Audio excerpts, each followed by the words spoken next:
So we're going to be together for 5 days. Hopefully less. That's of course up to you. So you've received our directive with regards to the proceedings.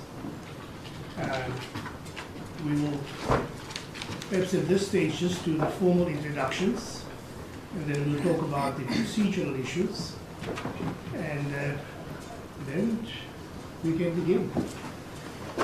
So, who starts? Ms. Pillay. Thank you, Justices. I appeared together with my learned friends, Mr. Cohen and Ms. Gaba, on behalf of the Democratic Alliance in the case instituted under case number 2025-016193. Thank you. May it please the court, I appear on behalf of the Fatherland Stichting, not AfriForum, on behalf of the Fatherland Stichting, together with my learned junior, Ms. Lana Besaiba. I'm Rolof du Plessis from the Pretoria Bar. Thank you, Mr. President. May it please the court justices, in Gavenga from Pretoria Bar.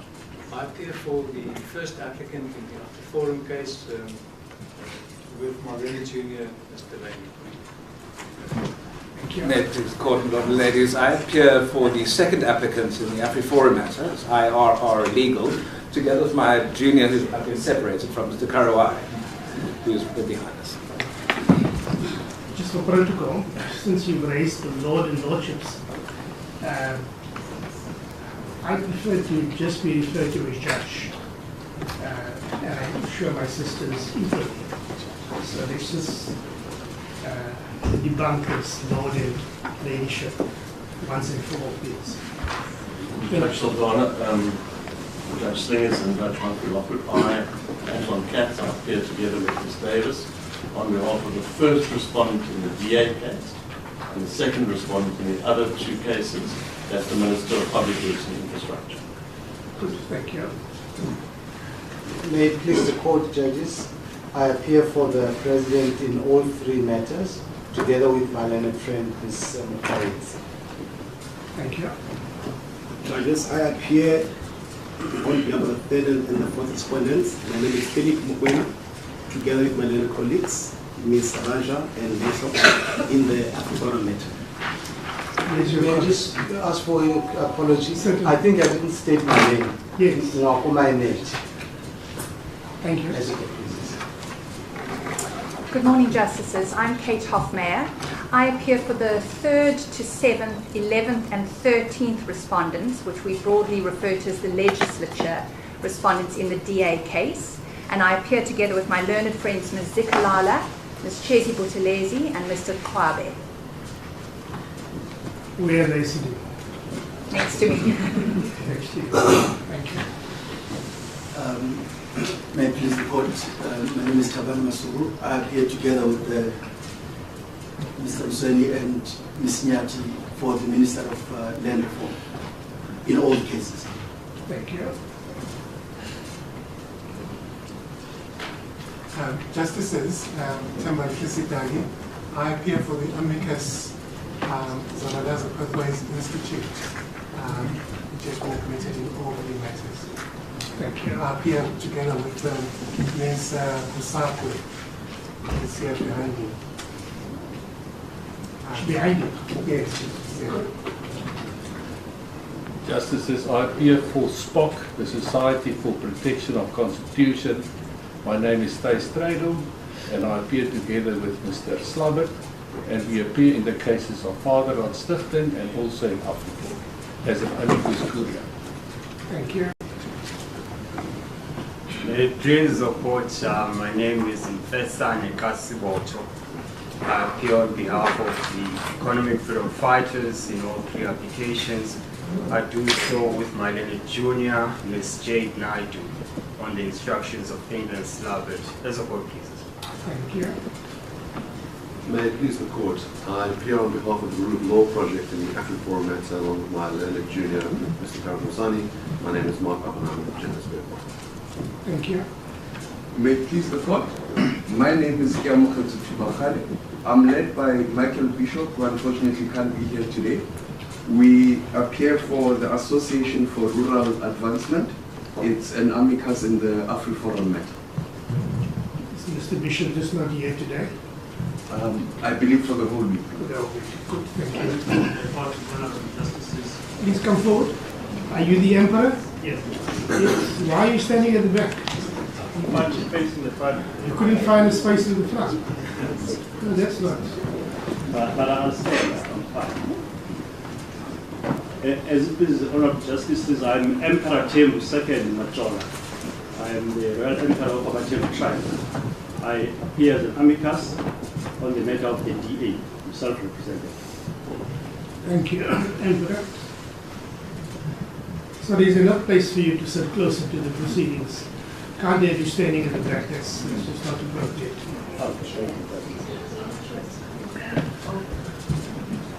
Stay a chair, you can find.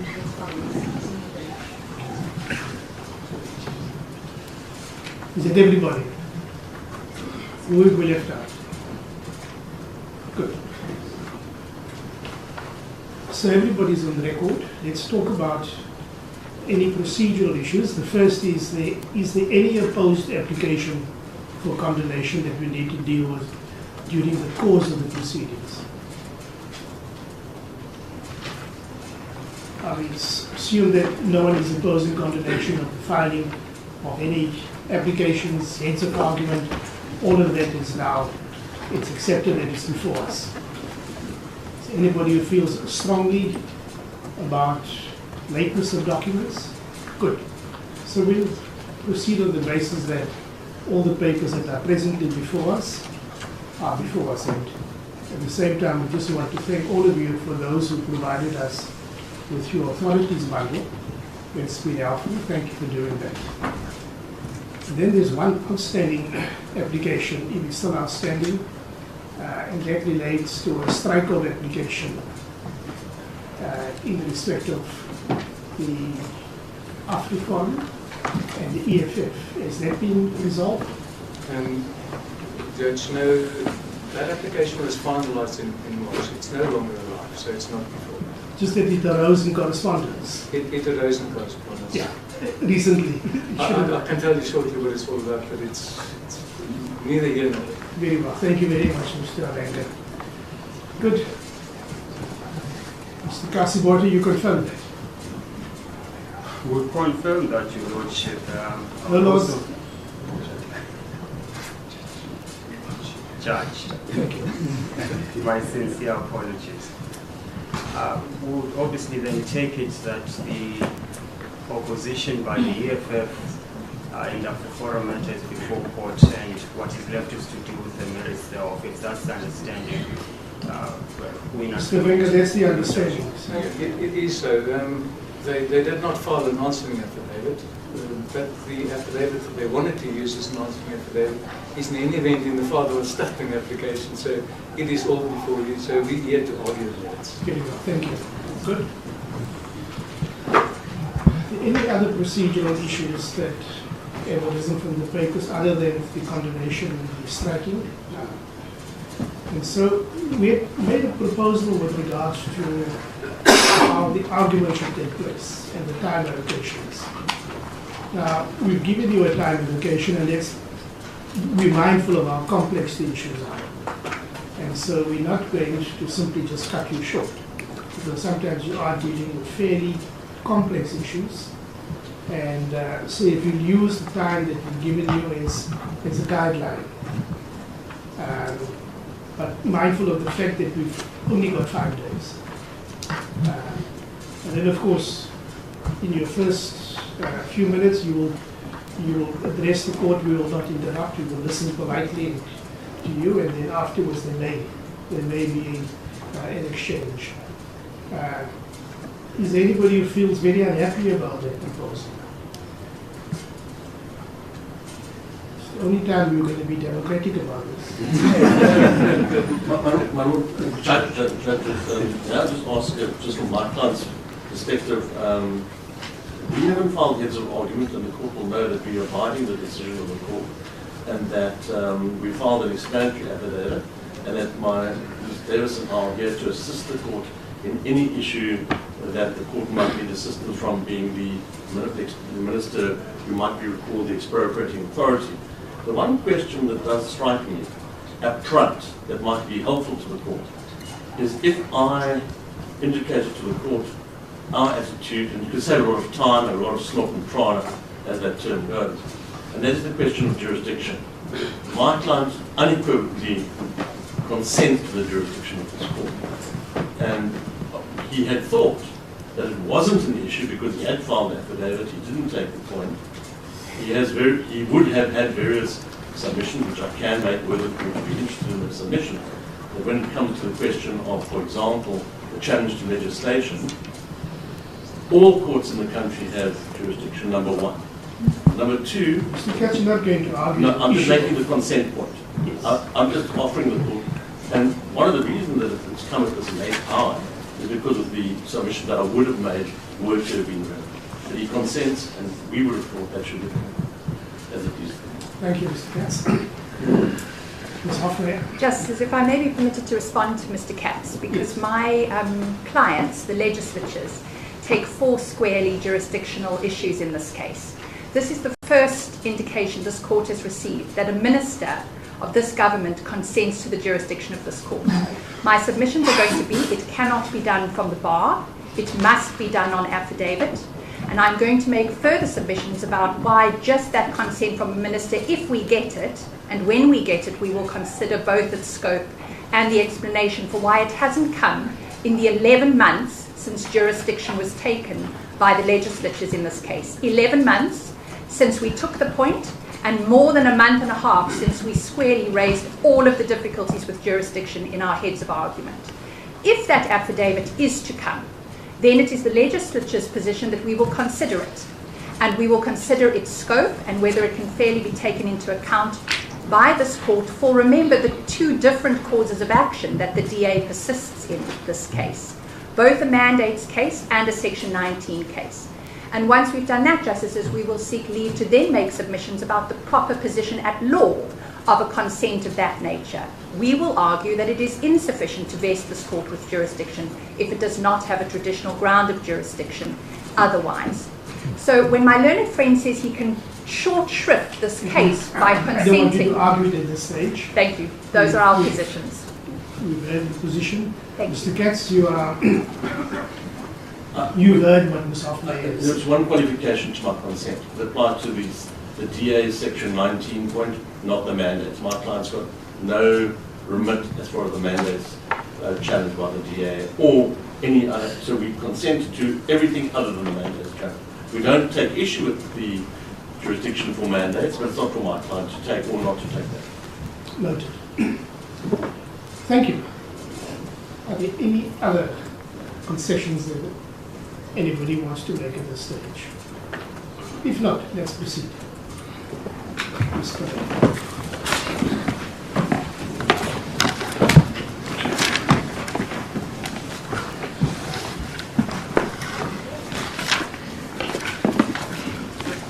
From time to time, we will turn around to get files. It's not a sign of disrespect to any of the council. We simply need to reach for all files of the documents. Thank you very much, Justices. Justices, as you would have seen from the papers, the DA's challenge in this matter is a narrow one. It seeks, in the first instance, to declare the Expropriation Act invalid, and it seeks to do so on two grounds. The first is the defective or unlawful provincial mandates, and the effect of that is that the Act was not properly and lawfully adopted. Secondly, Justices, the DA seeks to declare the Act invalid because of the irrationality of Section 19, 2 and 3 of the Act. And the submission is, as the Court would have noted, those provisions have a permeating effect throughout the statute. And on that basis, the DA seeks to, for that reason, declare the entire statute invalid, alternatively, the offending provisions in particular. These are serious grounds of challenge. They relate to adopting a defective process in respect of a critical piece of post-apartheid legislation. And they relate to an incoherence and an irrationality in the statute itself. That's largely accepted in the matter. Yet, Justices, there's a curious feature to this case, and it is this. It's the strenuous opposition to having this court engage in the merits of the DA's challenge. Instead, the state respondents would prefer, and that's excluding the minister, would prefer to have this court strike the DA's challenge. And in doing so, to avoid this court determining the merits of those grounds. This, we submit, Justices, is a surprising position. And it's surprising because the parties have already conceded the unconstitutionality. They call it a circular point, they call it a potentially void resultant point, but ultimately the point in respect of Section 19 is a conceded point. It's curious for another reason.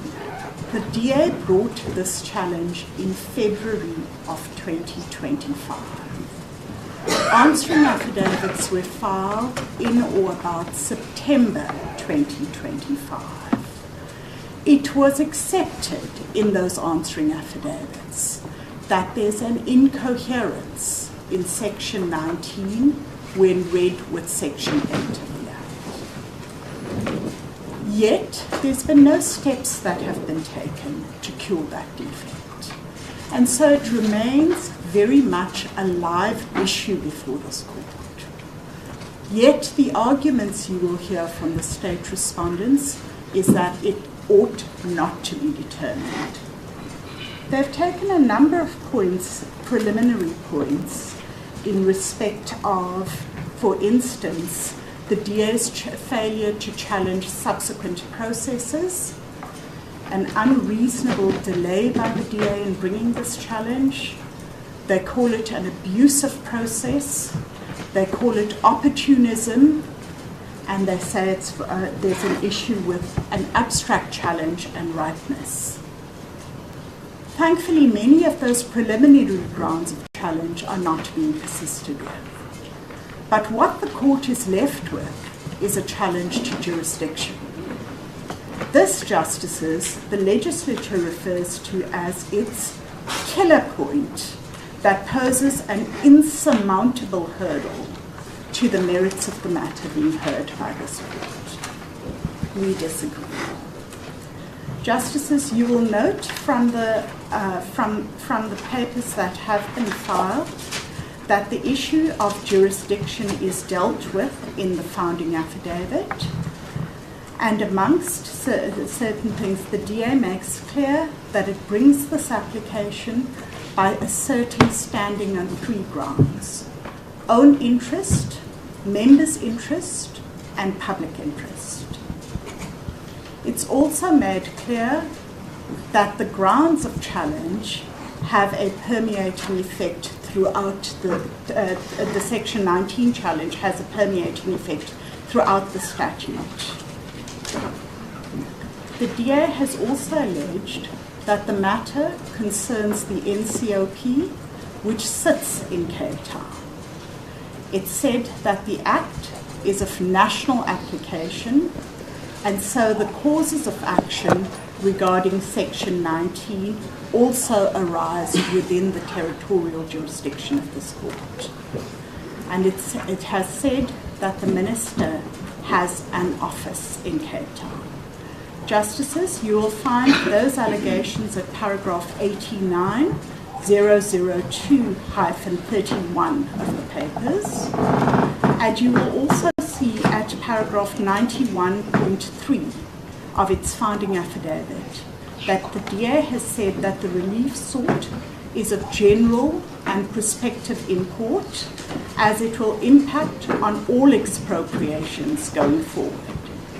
and as such, it's been sought in the public interest, not just the interest of the DA and its members. Justices, I accept as I must that in dealing with jurisdiction, this court will be guided by the provisions of Section 21(1) of the Superior Courts Act. And that provision refers to jurisdiction in respect of persons residing or being in, or all causes arising or all offences triable within its area of jurisdiction. We know, too, Justices, from the case law that that provision largely accords with what the common law requires in respect of jurisdiction. Insofar as the Section 19 challenge goes, we submit that this challenge can be disposed of on 4 grounds. First, that there has been a submission to jurisdiction, we submit. Second, that there is case law which supports the Minister's office being in Cape Town and thereby clothing this court with jurisdiction. Third, the absurdity that would result should this court not exercise jurisdiction over this matter. And fourth, the critical question of why the legislatures will not consent to the jurisdiction of this court. Justices, insofar as the first point goes, which is the submission to jurisdiction, Mr. Katz has confirmed the Minister's position. I will reserve my submissions based on what happens going forward in respect of the submission to jurisdiction. But I will, at this point, make this argument. And that is that the case law of this court has told us, and I'm talking about the National Arts Council. I'm going to hand up a supplementary bundle shortly, if I may. Perhaps let me do it at this point, Justices. I apologize that it has been uploaded onto case lines, and I apologize for the added paper.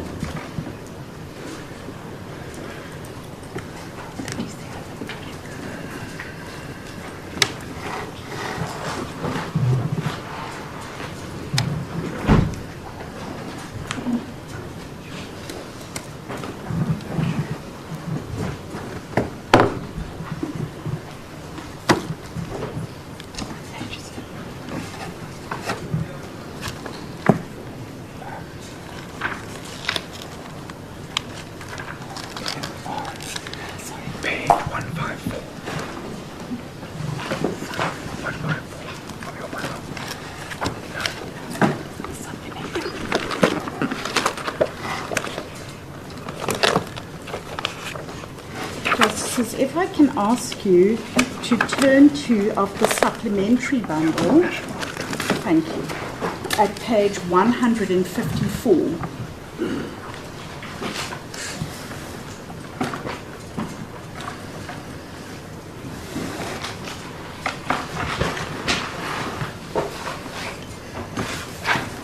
And there the court talks about the development of the law regarding jurisdiction. And it says that parties may agree either at the time of contracting with each other or when a dispute between them has arisen to submit to the jurisdiction of the court. And then it says alternatively, a defendant may, when sued in court, which would otherwise have no power over him, acquiesce to jurisdiction. In each case, the onus would be on the party alleging the submission to jurisdiction that the defendant has submitted or consented to jurisdiction, or by conduct consistent only with acquiescence. This is page 154. Yes, that is so. Paragraph here. Oh, my apologies. It's paragraph 37, Justices. Thank you. And the court then goes on, members of the court, at paragraph 38, to say there's no general rule on when the conduct of a party will amount to a tacit submission to jurisdiction of a court. If, in deciding whether or not a person has submitted, an inference may be fairly drawn either way, then the party who argues that there's been acquiescence with the court's jurisdiction must be held to have failed to discharge the onus cast on him. The test is to determine the intention to a waiver, and it's an objective test.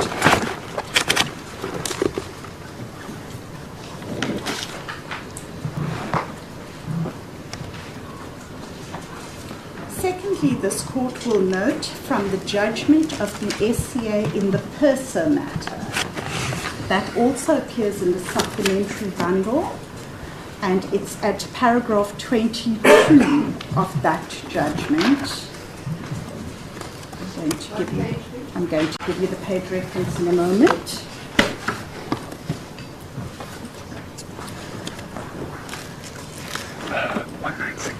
It's at 196, Justices.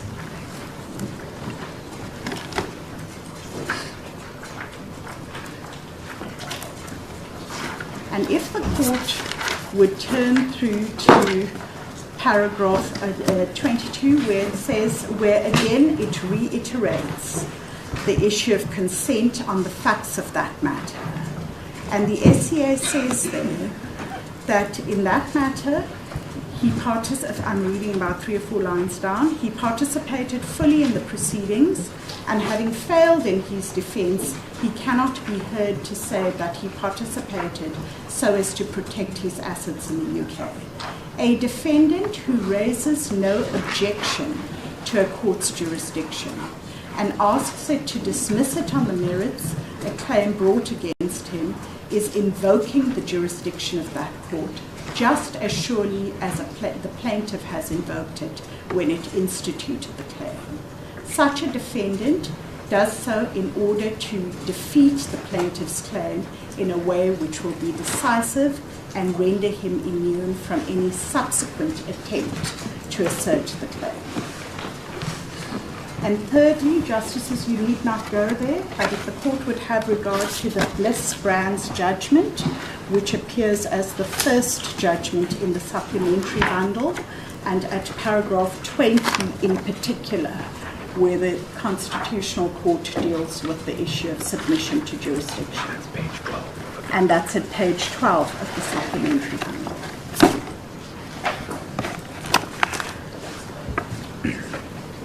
And so we submit that that's the legal threshold.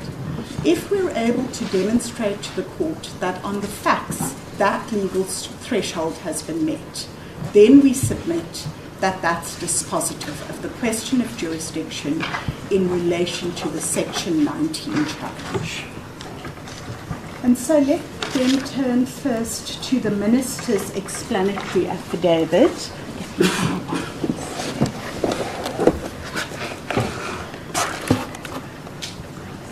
And I'm going to ask the court to go there because it is an important. It appears at 004 hyphen. We're not using case lines here. Okay, so I've got it in file 1 of the papers at page 004 hyphen 4.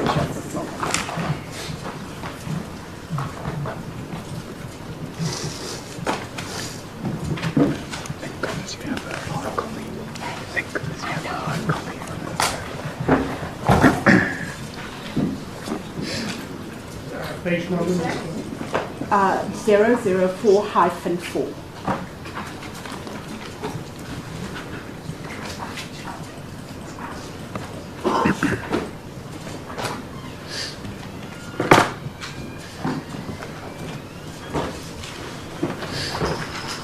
And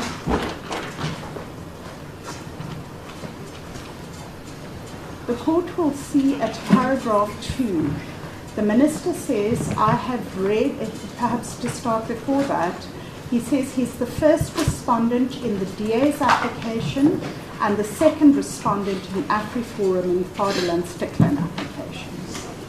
He then says at paragraph 2 I have read and considered the notices of motion, the founding affidavits, and their annexures in all three applications. He goes on to set out what, in his view, are the various forms of relief that are sought in these applications. And he says at paragraph 7, Justices, that the third is a challenge to the constitutionality of various substantive aspects of the Expropriation Act, i.e. including section 19. He then says at paragraph 8, the State Attorney has filed notices of intention to abide in all three matters, and he stands by his stance of abiding the court's decision, subject to no order of costs being made against him. And here's the important part.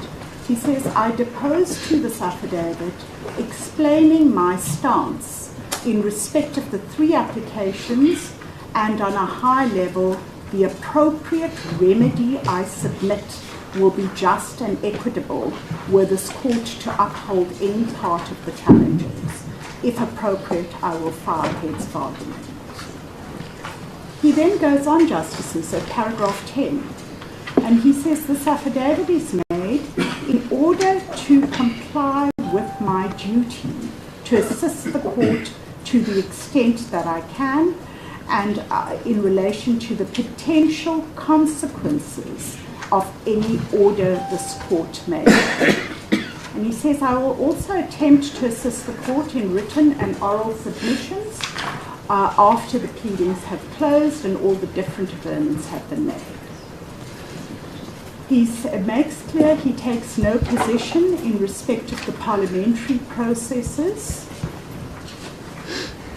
and he accepts that it is effectively for Parliament, not for the executive, to maintain records in respect of that.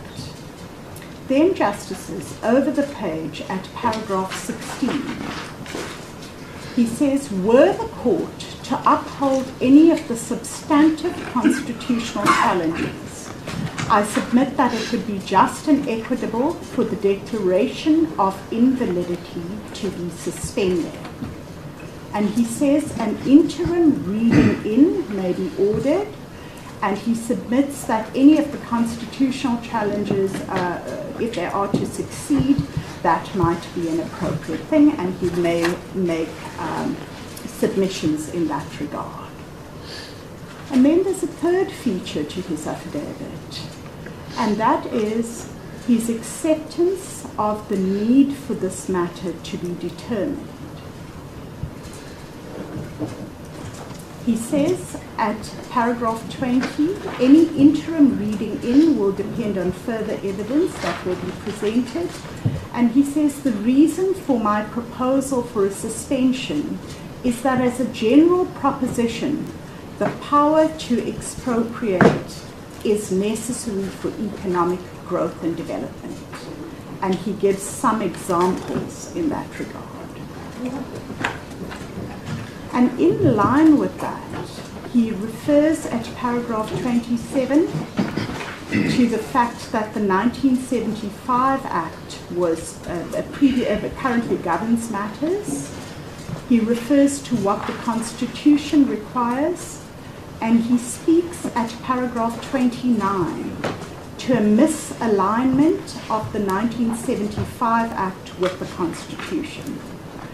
And he identifies what those are, and he says that the Act does not make provision for the constitutional requirements. And then, Justices, very importantly, the fourth feature, he says at paragraph 31, the Department requires legal certainty in respect of the Expropriation Act. He says currently expropriations are still being processed under the previous Act, and this is prejudicial both to the state and to property owners due to the lack of constitutional protections and court oversight, which is not provided for. And then he goes on to say that motivate for the reading in, and he concludes by giving an undertaking to assist this court. Now, in summary, on our reading of that affidavit, the Minister says in terms that he's read the notices of motion in all three matters. He's read the founding affidavits, which must include paragraph 89 of the DA's affidavit dealing with jurisdiction, paragraph 91.3 of the DA's affidavit dealing with jurisdiction. He doesn't say a word about taking issue with the jurisdiction of this court. He then talks about remedy, and there again I would submit that that presupposes some form of acceptance as to the jurisdiction of this court. If the Minister's position as it is that a remedy is needed, there's inadequacies on the current Expropriation Act, and matters need to move forward. And we submit that that really ought to be it. It raises a different question, which I'll address in due course, on the import of that for the purposes of the mandates challenge. But for the moment, I'm dealing with consent to jurisdiction for the purposes of the Section 19 challenge.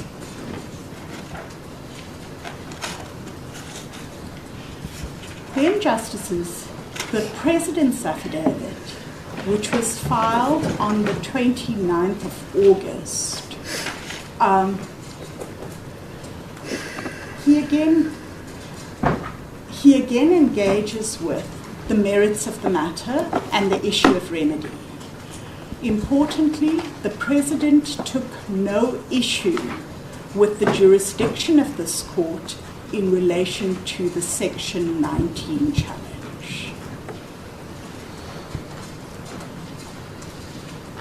Instead, he accepts in his affidavit that certain provisions, parts of Section 19, may render the Act void for vagueness. And he asks for this court to imply a particular interpretation to the Act.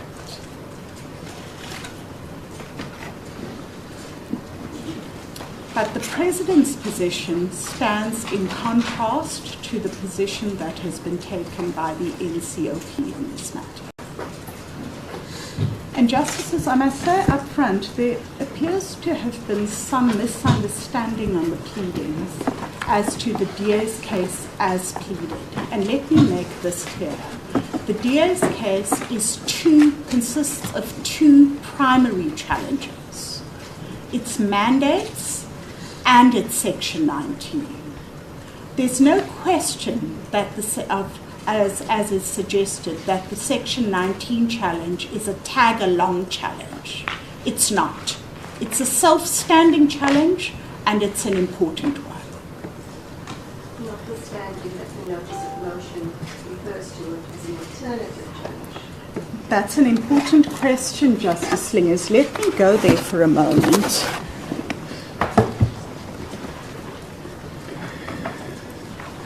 Court goes to 001-4.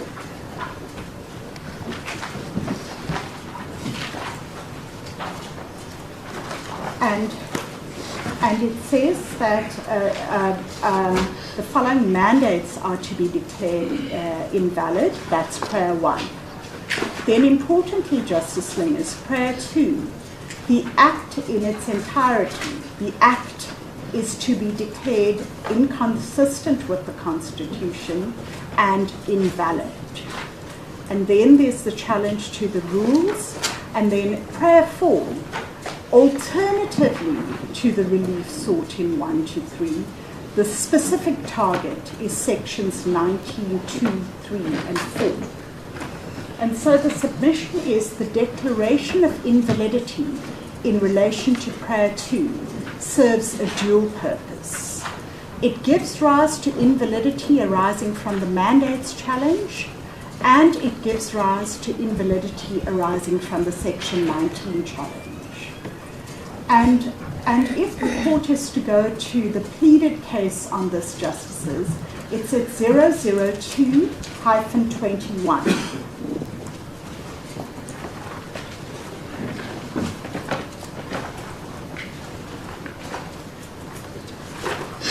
And the court will see there at paragraph 61, the DA's second ground for challenging the Expropriation Act is the irrationality of Section 19. This irrationality renders the entire Act inoperable. Alternatively, at the very least, renders Section 19 invalid to the extent of its inconsistency with the Constitution. And that is then, that's the theme that's then emphasized in the founding affidavit. And so the point is this on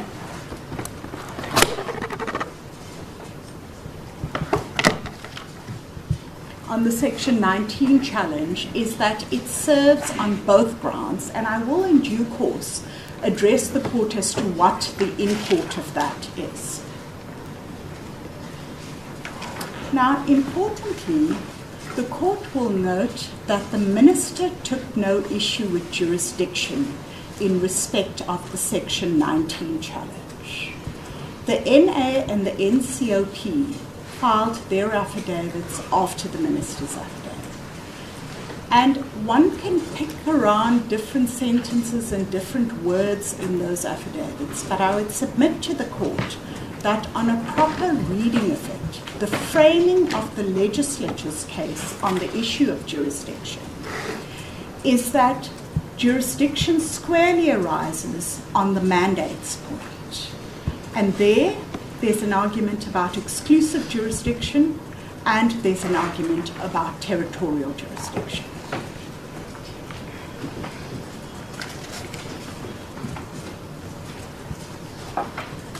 But in relation to the Section 19 challenge, the legislature's affidavit we submit on a proper reading suggests that this is a tag-along form of relief that's being sought, that they don't agree that the court has any jurisdiction in relation to it, but even if it were to assume territorial jurisdiction, there's a further obstacle, say the legislatures. And that, they say, is that the main application, the main challenge, falls exclusively within the jurisdiction of the Constitutional Court. And they say this, Justices, you need not go there, but it's the NA's answering affidavit at 006-78 at paragraph 18.7.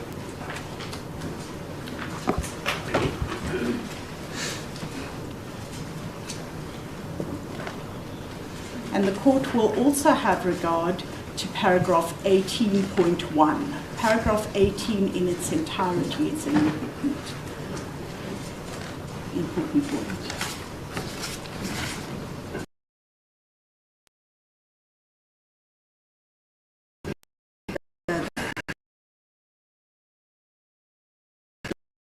On Section 19 point is not a challenge that the DA alone brings in these proceedings.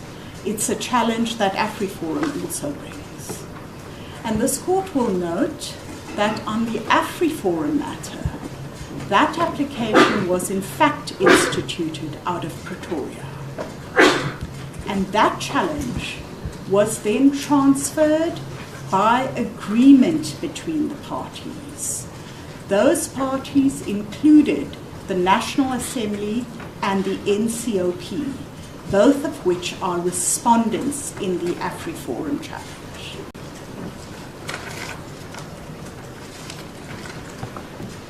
And if I can give the court the references on this, if the court is to have regard to the AfriForum matter, in the founding affidavit at paragraphs 10 and 11, that's at 001-30 to 32.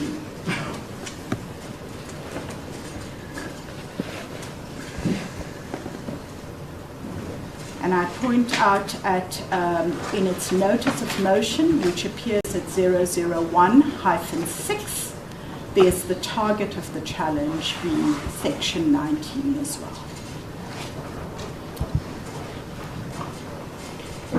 Now, in the AfriForum matter, Justices, Parliament did not object to territorial jurisdiction, but it gets worse for Parliament, and that's because Parliament consented to having the AfriForum matter transferred from Pretoria to this court.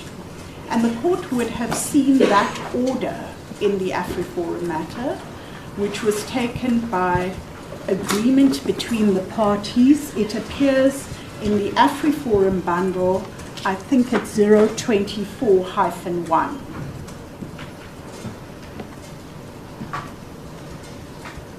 Where the order itself reflects that the court had considered the matter, and by agreement between the parties, the AfriForum matter was transferred to this court in terms of Section 27, 1B, Roman numeral 2 of the Superior Courts Act. What's the date of that order? That order was on the 4th of July, 2025. So after you launched? After we launched and before the answering affidavit was filed in the DA's matter. You're right about the page number. Thank you. I'm told I was correct on the page number. Understood that order was made for practical considerations. That is so. That is so. There was no concession with regards to the law. I'm sorry, no concession with... perhaps... The parties consented to the order, Justice Saldanha, I'll say that. Whether or not, what its import is in terms of the legal process, perhaps I'll address you on that in a short while. So that then raises the question of... And we don't have the papers of that transfer. Was there an application? We don't know the reasons for the transfer. We don't. I did see over the weekend some emails that were circulated, but they don't form part of the record as far as I have it, Justice Mantula. I'm not asking for more paper.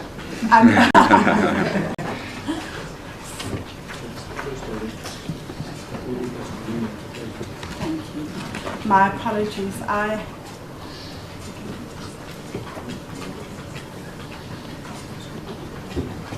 I'm not sure whether it does, so I'd rather not address it. I'm told there is a directive providing for the transfer, a directive from Justice Erasmus. Yes, that you have. Thank you. And one from the current JP from their side. Yes, that is so. That's my... And so all of that raises an interesting question. The Section 19 challenge pertains to the minister. We know that Rule 10A of the Uniform Rules of Court require that the minister must be a party to a challenge on the constitutionality of a statute. We also know that it's a statute which was passed by Parliament. And we know that in terms of the Constitution, the seat of Parliament is in Cape Town. And in light of that, we know that the transfer of the AfriForum matter was made. So that, of course, begs the question, Justices, as to why will the legislatures not consent to jurisdiction?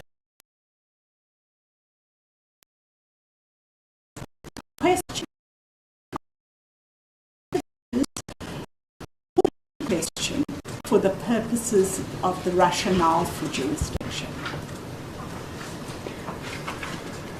There's no suggestion that any order this court makes in this matter can't be given effect to in the matter.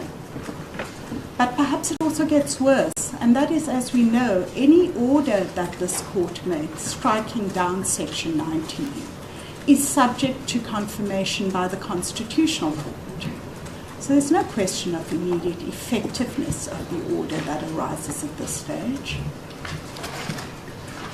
Equally important, the legislatures don't raise any particular issue as to why it's not appropriate for this matter to be heard before this court.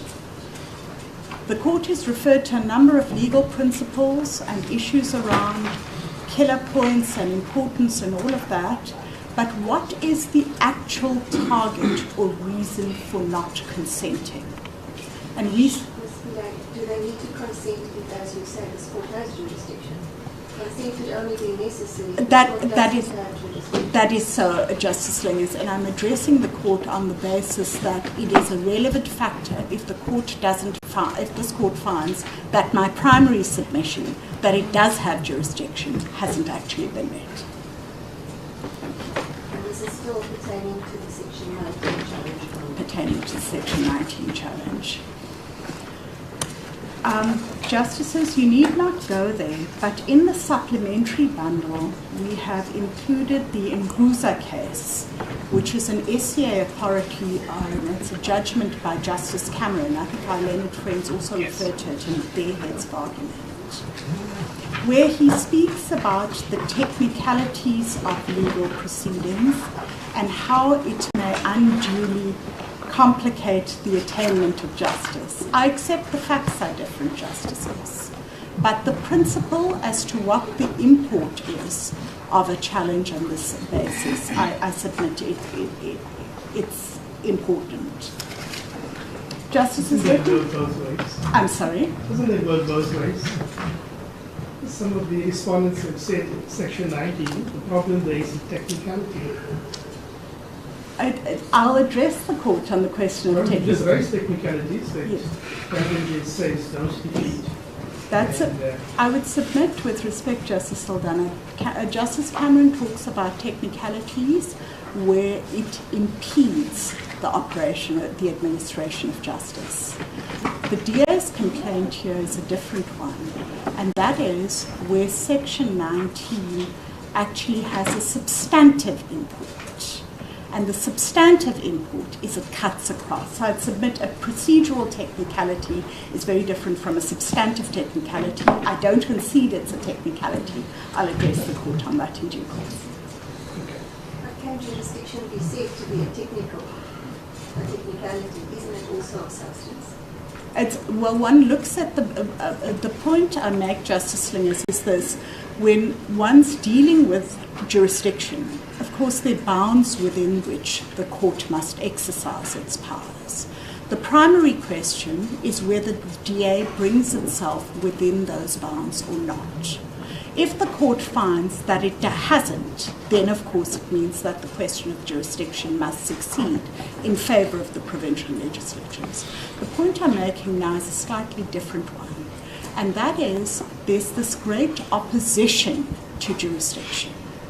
And the opposition to jurisdiction occurs in circumstances where there's an acceptance that Section 19 is bad, and in circumstances where there's an acceptance that something has to be done to remedy Section 19.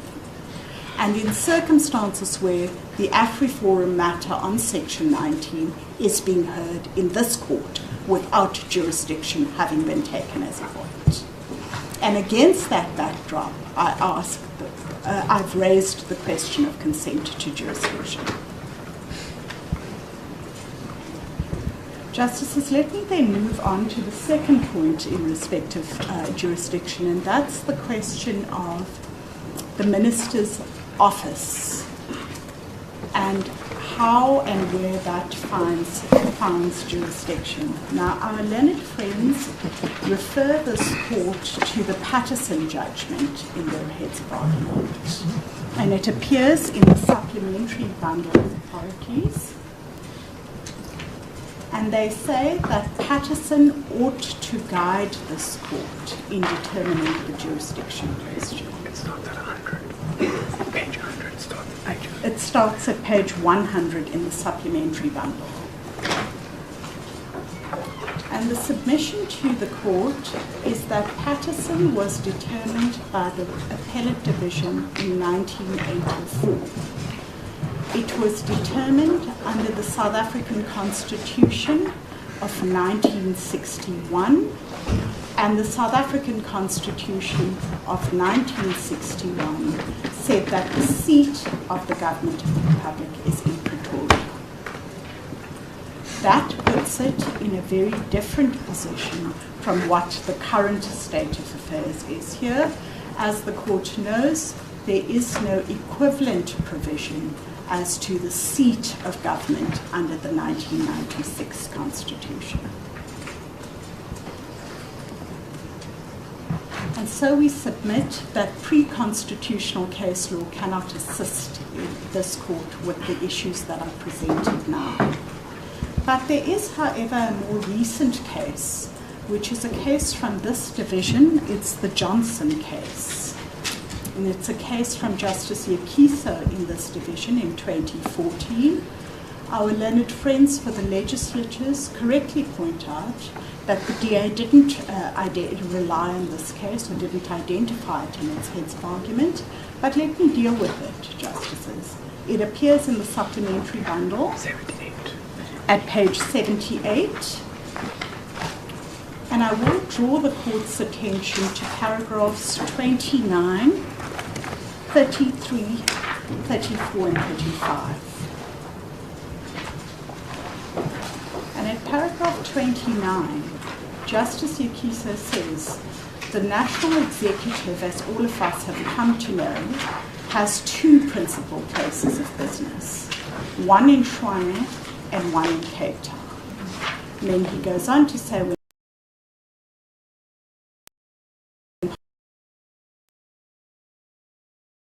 in Tshwane,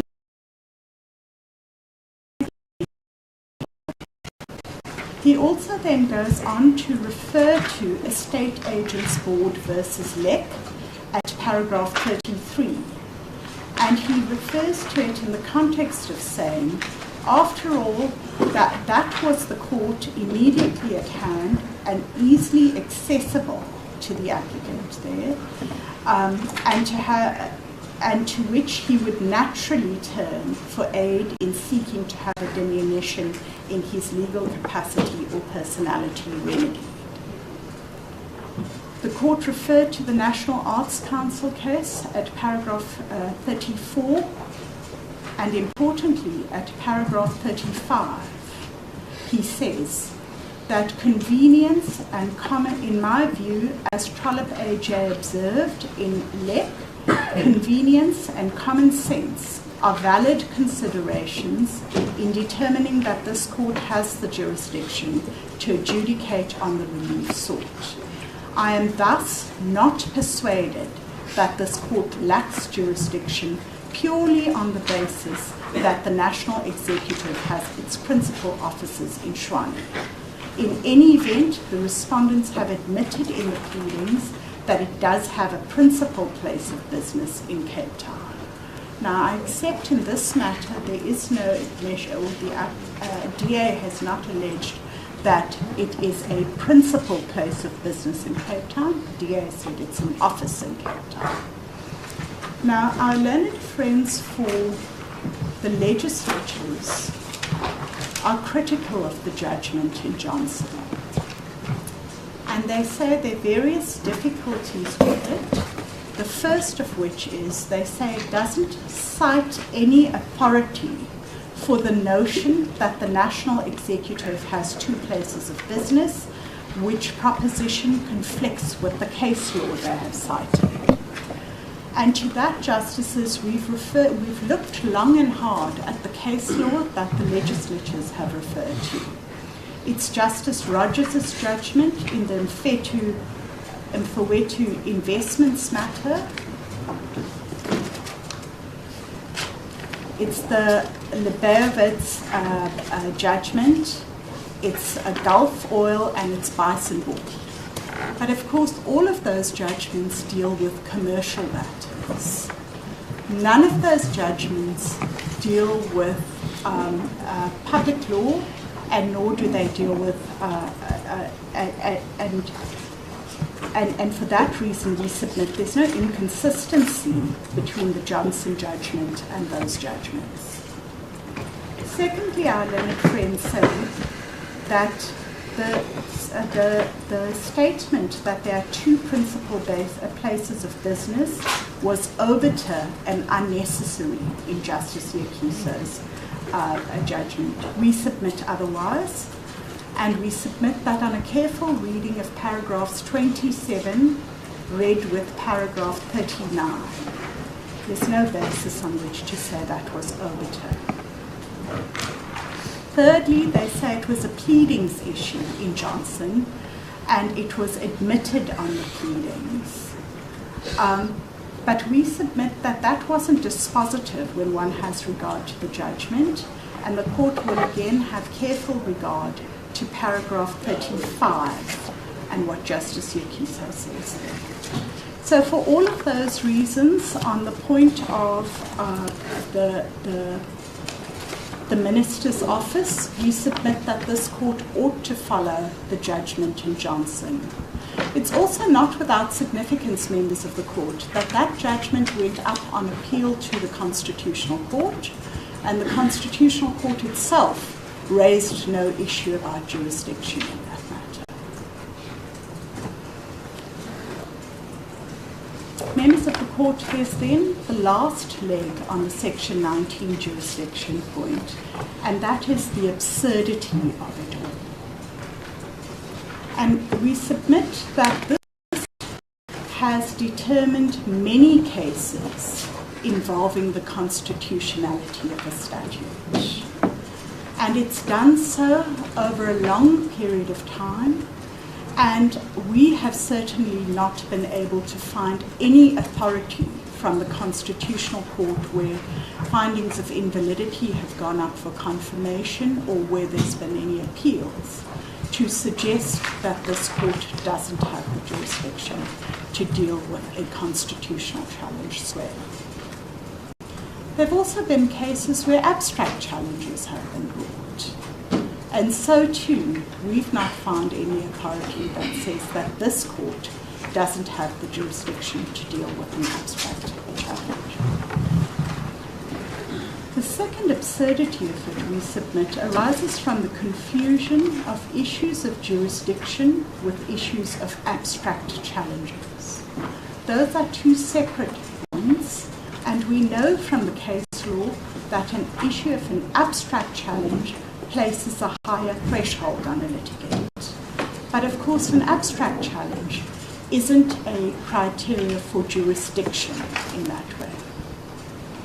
Thirdly, members of the court, what's being asked of this court, we submit with respect, is to gravely undermine the right of access to courts. And this is because if, for instance, there were to be a litigant in Cape Town who seeks to challenge a constitutional provision, the import of this court's judgment would be that those challenges lie exclusively in Pretoria and not in Cape Town. And we would submit that that doesn't vindicate the constitutional premise. So members of the court, for all of those reasons, we submit that jurisdiction has been demonstrated on the Section 19 challenge, and this court is well placed to engage with the merits of that challenge. Let me then move to the question of the merits of the Section 19 challenge. Justice Saldana, you raised with me the technical nature of the challenge. Let me address that more pointedly. So in relation to Section 19. No, I've not raised it. I said you're going to be mindful that it's raised and equally it's been raised with Section 19. Yes, that is so, and I'm going to... Are you going to deal with 19 or are you going to deal with jurisdiction on the land except? No, I wondered about how to frame it, and after much toing and froing with my team, I've reached the conclusion I'm going to dispose of Section 19 in its entirety. Jurisdiction first, then merits, and then I'm going to do likewise on the mandates challenge, if that's enough. Thank you.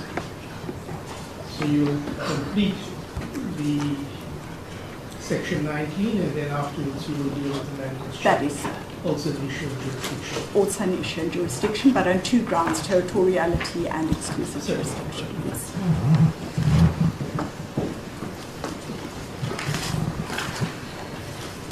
Justices, you will note that it is largely conceded ground. That section, I think the legislatures themselves refer to it as a concession in their involvement. That section 19 is circular, it's unworkable, and it is incoherent. And that is because section 19 must be read with section 8, which deals with the notice of expropriation. Section 8 says that the notice of expropriation must refer to the compensation amount. And section 19 says that the court determines compensation 180 days after the notice of expropriation. It follows that it's common cause those provisions can't operate in tandem with each other. And so the question is, what then is the appropriate remedy once the court's concluded that, as we submit, it must on this? And when one looks at remedy, I would submit to the court that the court must, in the first instance, make a declaration of invalidity. And it must do so because section 172(1)(a) of the Constitution imposes a duty on the court to do so. And 172(1)(a) says that the court must declare law or conduct unconstitutional or invalid to the extent of its invalidity. And then we know from section 172(1)(b) that this court has the discretion to make a just and equitable remedy. Now, Justices, you'll be aware that Justice Saldanha in particular, that in the Prince 3 judgment, there was some observation at, I think it's paragraph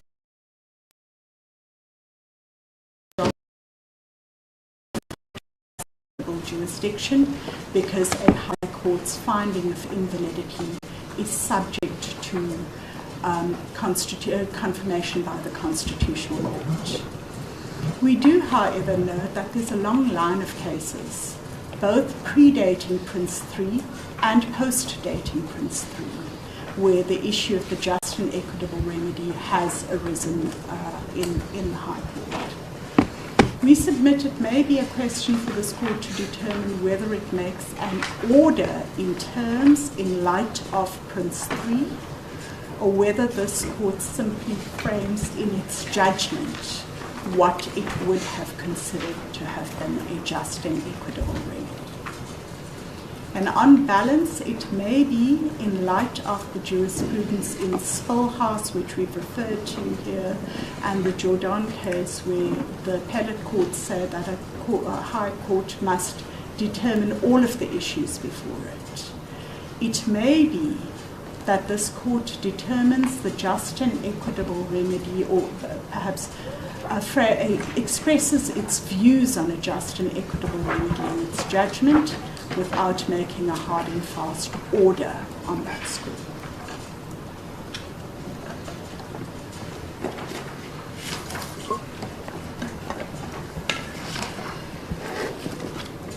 Now, Justices, on the question of remedy, and we submit that's really going to be the rub of this court's engagement on the Section 19 challenge. And this court would then have to, there have been various proposals that have been placed before this court as to how it should be dealing with the question of remedy.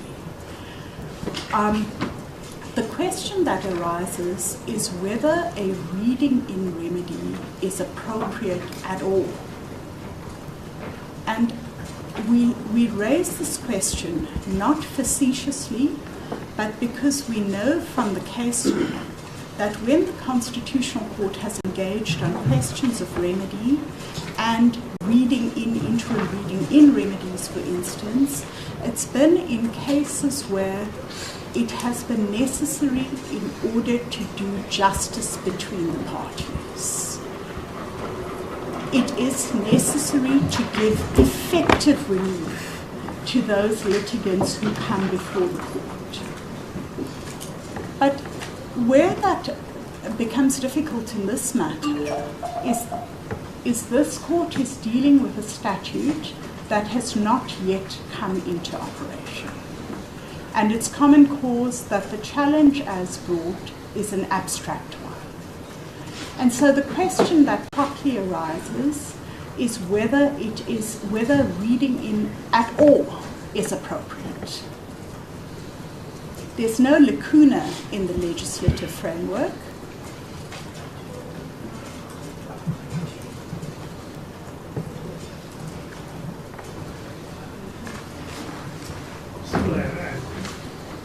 I'll vote on this. So we'll adjourn to tea. Let me say about section 19. And how many members are there in the NCOP? 90. Yeah. In the National Assembly, 300. 400. I thought 400. 490 members of parliament. Don't see this.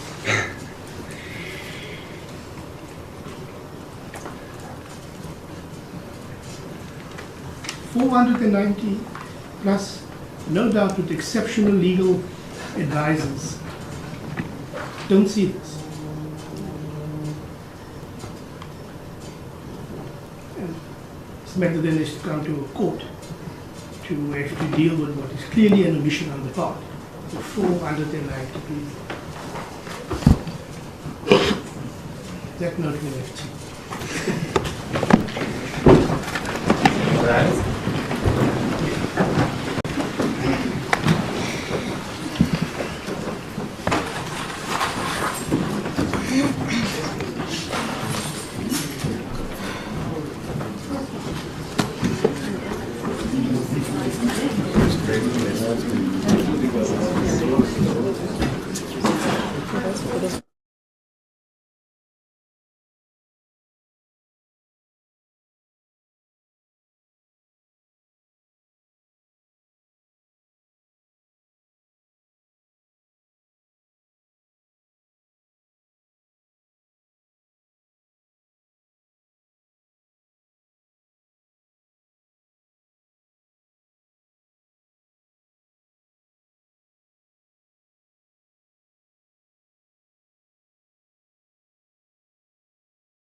Thank you. I'm told the air conditioner doesn't work in this place, so we are hot.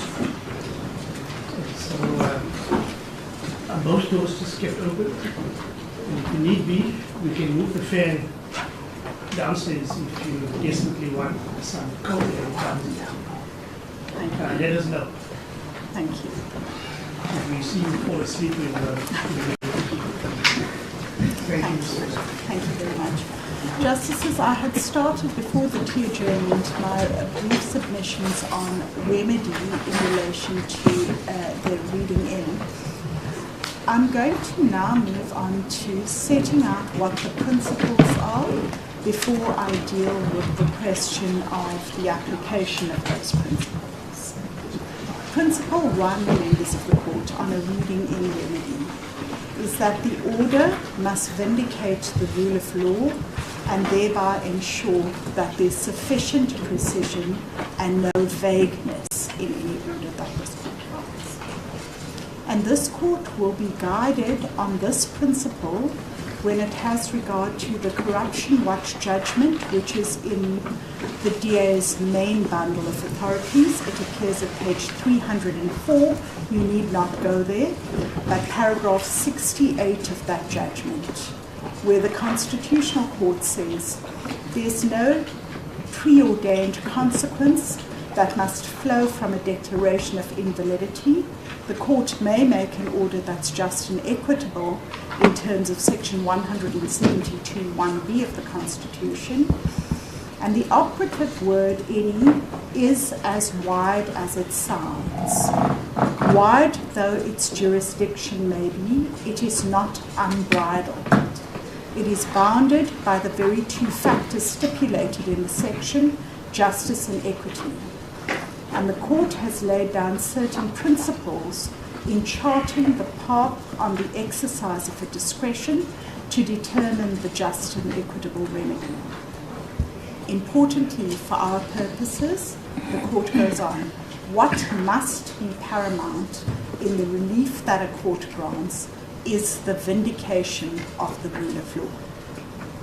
The second judgment on that line isn't one that's been referred to in our heads, but it's a trite principle. It's a judgment of the Constitutional Court in Affordable Medicines, and it's at paragraph 108 of that judgment, where the Constitutional Court says the doctrine of vagueness is one of the principles of common law that was developed by our courts to regulate the exercise of public power.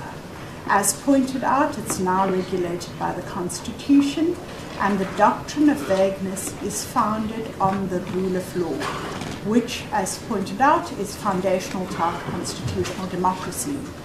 Here's the important part. It requires that laws must be written in a clear and accessible manner, and what is required is reasonable certainty, not perfect lucidity. The doctrine of vagueness does not require absolute certainty, but it must indicate with reasonable certainty to those who are bound by it what is required of them so that they may regulate their conduct accordingly. Now, I must make clear, I'm relying on this dictum of the Constitutional Court for the purposes of the reading in remedy. Obviously, it's not a vagueness in the statute as it stands, but for the purposes of the reading in remedy. And the submission is, if that's the standard that the legislature is held to, in terms of laws being written with reasonable certainty, this court ought to be held to a similar threshold. And we know that other cases have spoken about sufficient precision in an order that it grants. Justices, the third relevant case of the Constitutional Court is the National Coalition for Gay and Lesbian Equality versus Minister of Home Affairs.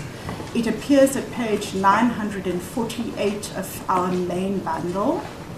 And if I may direct the court to paragraph 75 of that judgment.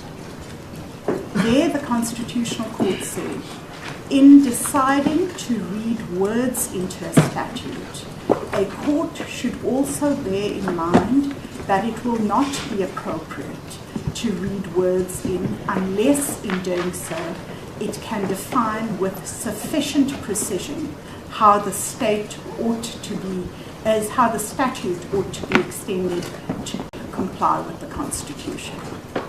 So the threshold there is sufficient precision on a reading in order.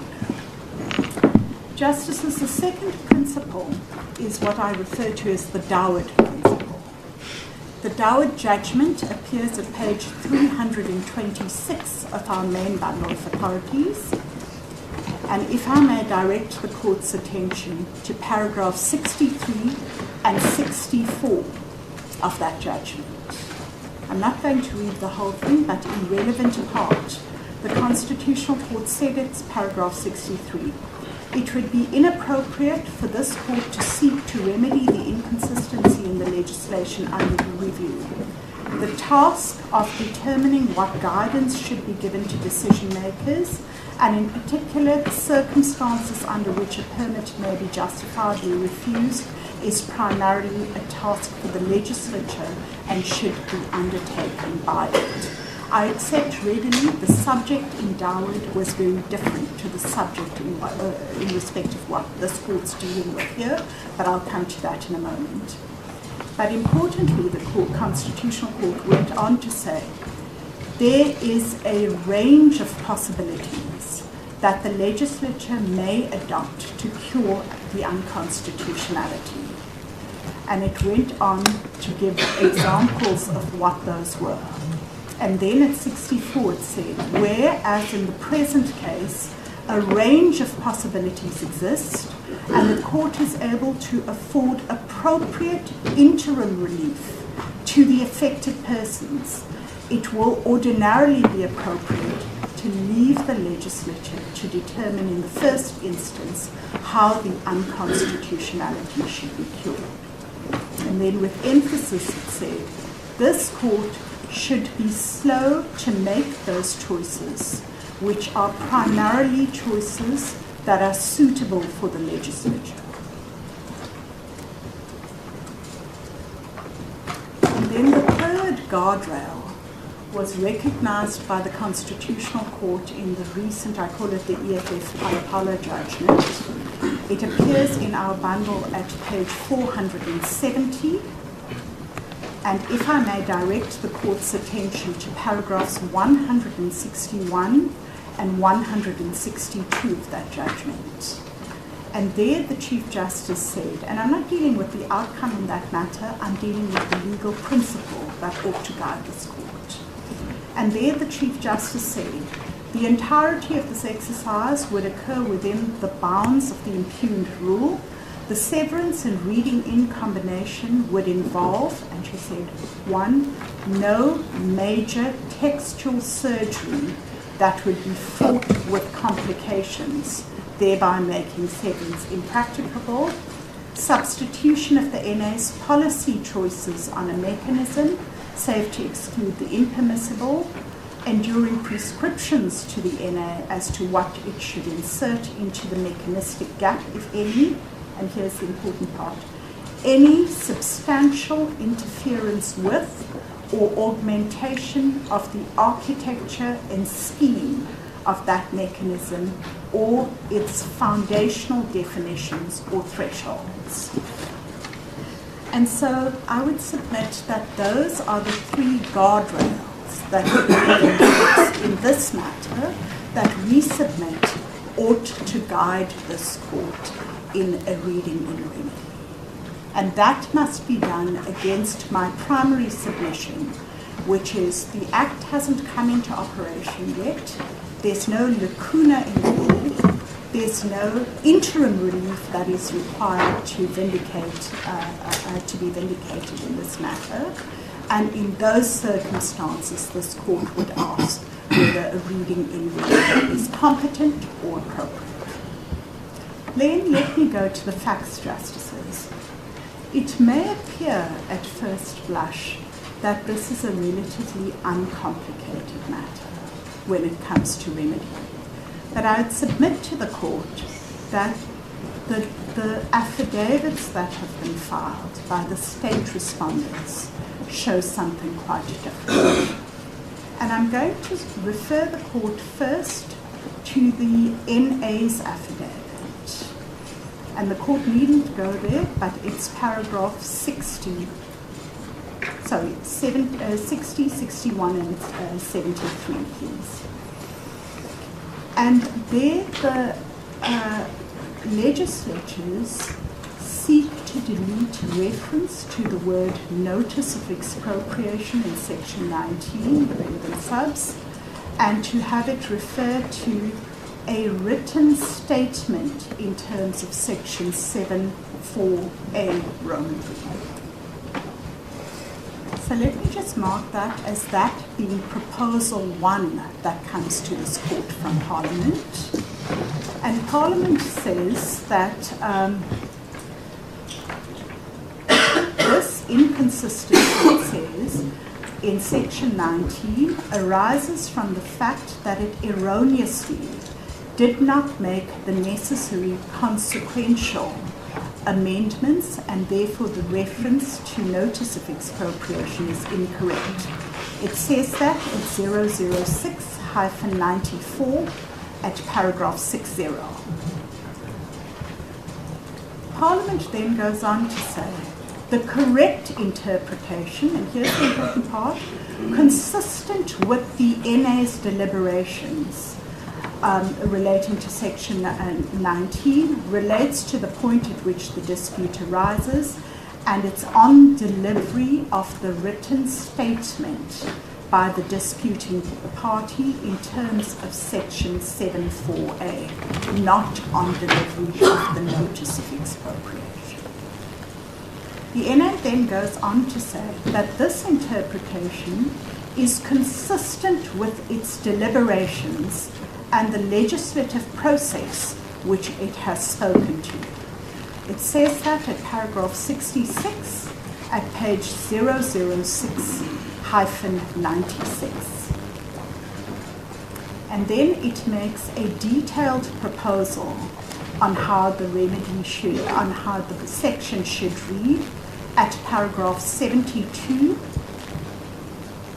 at page 006-98.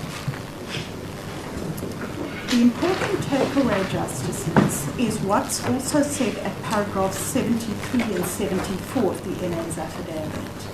The important thing is that the section 19 doesn't reflect the intention of Parliament. The reading in that Parliament proposes correctly reflects the intention of Parliament, and this court should therefore give credence to that as a way of dealing with the unconstitutionality. Now, importantly, that reading in refers to the written statement in section 7(4) of the Expropriation Act. So that's proposal 1 of what this court has before it. I'll come to the fact that Parliament has abandoned that in its heads of argument, and it's now aligned with what the President says. This after telling this court that its proposal, as set out in its affidavit, accorded with the legislative intention. Then proposal 2 comes from the President, Justices.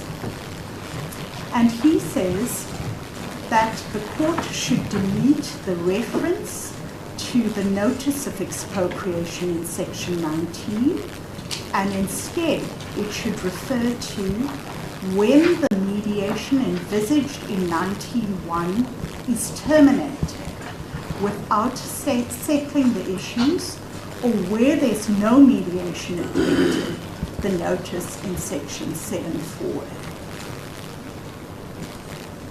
But importantly, what the President tells this court is that the section 19 as it currently reads is again not aligned with the process that was intended by Parliament at the time at which the bill was drafted.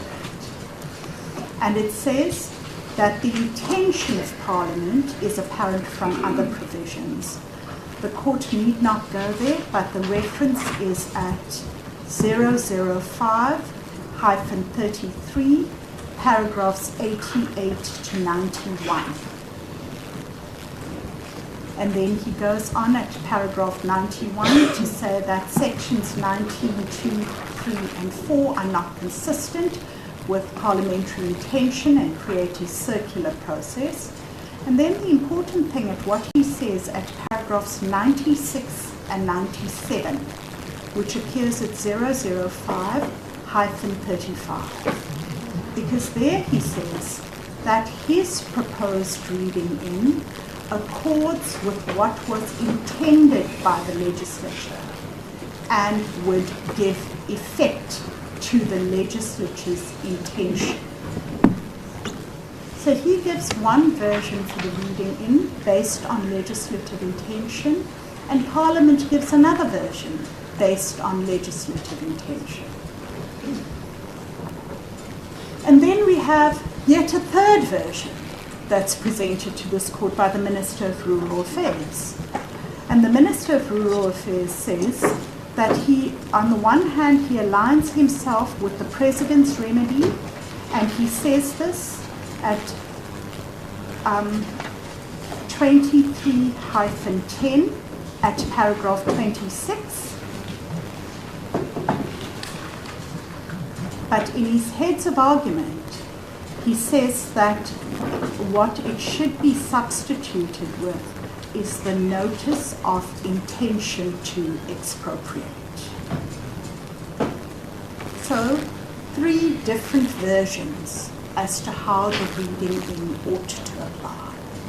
And the court will look at those 3 versions against paragraph 63 and 64 of Dawud, and the court would ask itself whether a reading in would be appropriate and competent in these circumstances. Now, we've counted, and we may have missed some, but there are in fact potentially 9 different ways of resolving the difficulty that Section 19 presents. I'm going to ask the court to go to Section 19. I think it most helpfully appears in the legislature's bundle of statutes.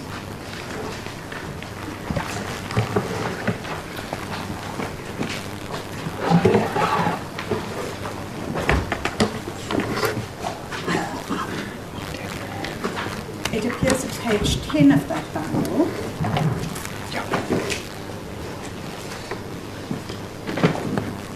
And the court's attention will be drawn to section 2, sub 2 of that act, which speaks to its application. It appears at page 12. Is the court with me?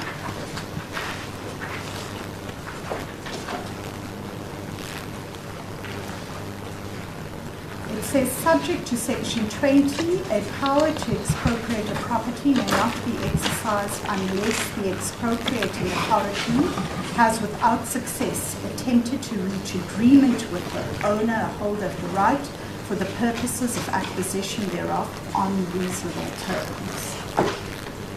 Then the court will have regard to section 5, which speaks to the investigation and information gathering phase.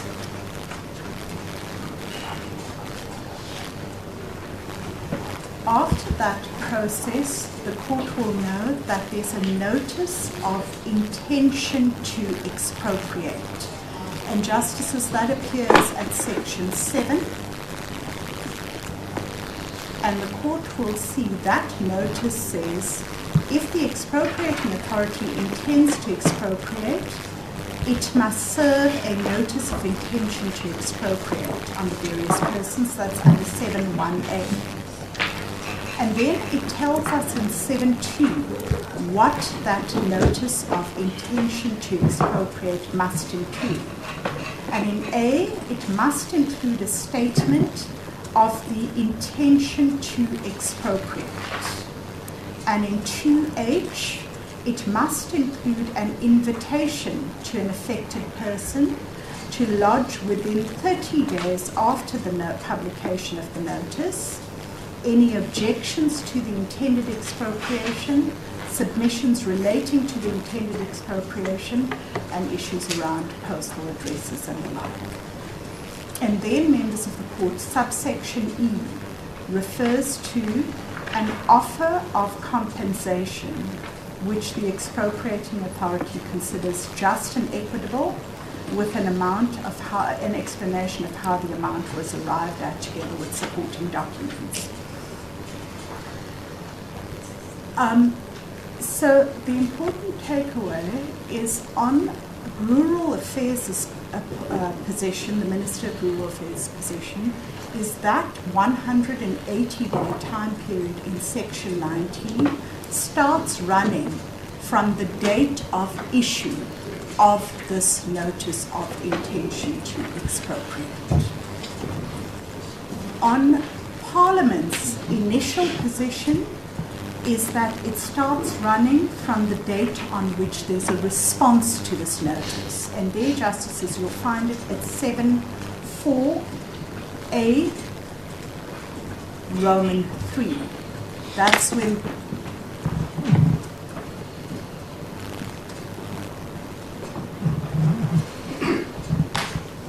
my attention is drawn that your time is slipping away very fast. And you just dealt with. Thank you. I'll be cautious. Thank you. We just stop there on the notice of intention. That cuts into the time in which the person has to consider, to ask further particulars. So 100. It cuts into the time. It cuts into the time, but of course that's a critical question, Justice Saldana, because it underpins in my submission a critical policy consideration. Because what one's doing ultimately is you're trying to balance two competing demands. On the one hand, giving the parties a proper opportunity to try and settle this without needing to go to court. On the other hand, going to court to achieve finality, expediency, and allow the show to get on the road. And where you cut on one, you're potentially increasing on the other. And that's where it becomes quite difficult in how that balancing exercise goes. I'm not too sure it's a competing policy choice. Because if Parliament's intention is to treat people fairly, then you've got to give them an appropriate amount of time to consider, to investigate, to ask for particulars, and then to make a decision on advice.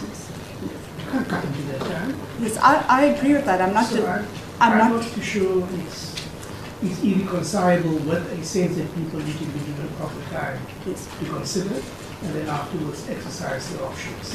So the only point, I make these submissions to the court on the basis of what's the proper parameters, the guardrails that the court must apply when looking at the regulation. Sensibly, no court's going to cut into the appropriate time for them to consider. Well, the court will also consider the fact that this is, of course, a proposal that's been put up by the Minister of Land Affairs. So one doesn't have to overstate the proposal. The principle is that people must be given sufficient time to consider, take advice, and then formulate a view. We can't cut it. I accept that, Justice Saldana. I'm addressing the different options in the context of the range of choices that the Dower judgment refers to. But is that really an appropriate choice to cut into time? It's one. Is it an appropriate choice for this court to make? I'm going to come to that, Justice Saldana. I'm going to come to what's the proper parameters within which. But for the moment, I don't put it any more highly than to say that that's the proposal that Land Affairs has come to this court with, and I'm raising it in that context. Justices, you'll then see there's then the notice of expropriation in Section 8.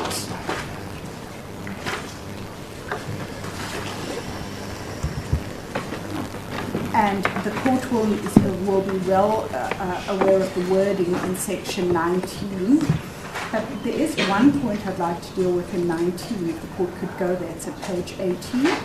It says, if the expropriating authority and the disputing party do not agree on the amount, time, and manner of payment, They may attempt to settle the dispute by mediation, which must be initiated and finalized without undue delay by either party. So that's the opportunity to mediate before and settle it before going to court. And then, of course, it's in that context that 19.2 needs to be read. Let me then, in having made those submissions, Justices, take you to what we've submitted are the different options as to how this may be remedied. The first option, I may have referred to 9, the first option is from the date of expropriation. The second option is from the date of the written statement in section 7.4a. The third option may be from the date on which the parties commence negotiations.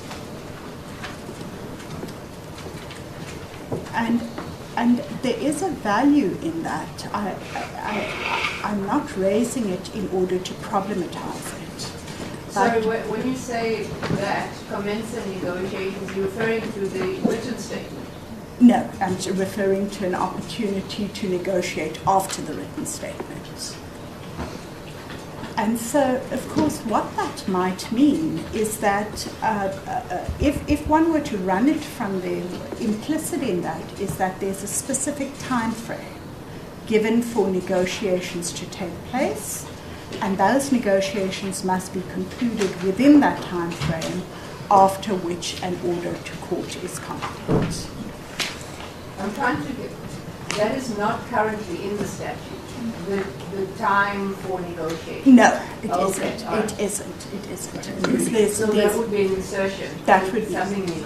That would be so, Justice Michael Lockwood. The other, it may be that it runs from the date on which the parties refer the matter to mediation by agreement.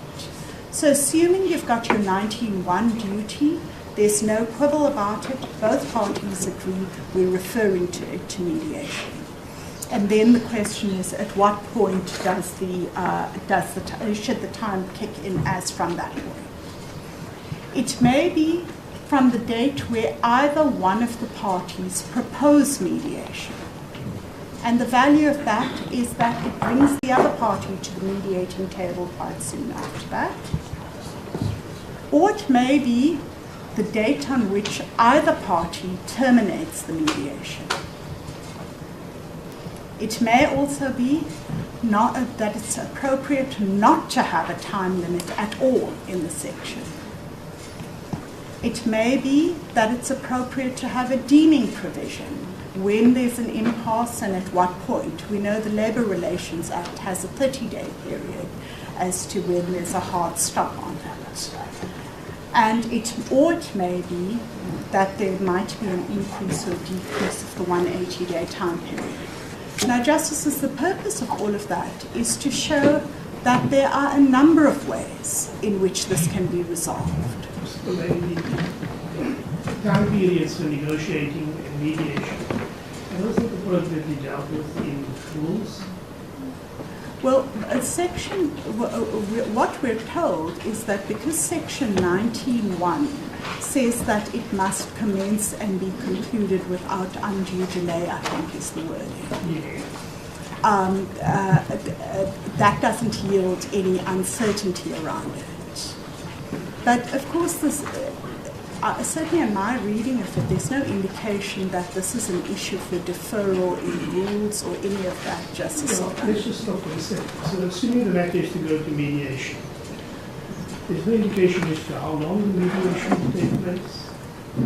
And surely there should be rules that indicate how long mediation should take place. It can't be indefinite, because parties will drag it out. So you don't want parties to drag it out, and so you've got to give them guidance. And the mechanics for guidance is to be found more often than not in rules.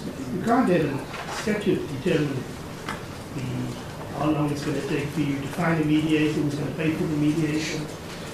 The backwards and forwards. Mediation, of course, is a voluntary process. Yes. And people will need time to consider their positions. Yes. Yes.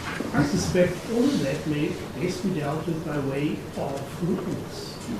Well, Justice Saldana, that's an interesting point because that's not the case, of course, in terms of the legislatures or anybody else having come in and said, well, they haven't dealt with the issue of that. Do we have to deal with it? Because that's what the rules provision is there, to deal with the minutiae as to how proceedings are going to take place.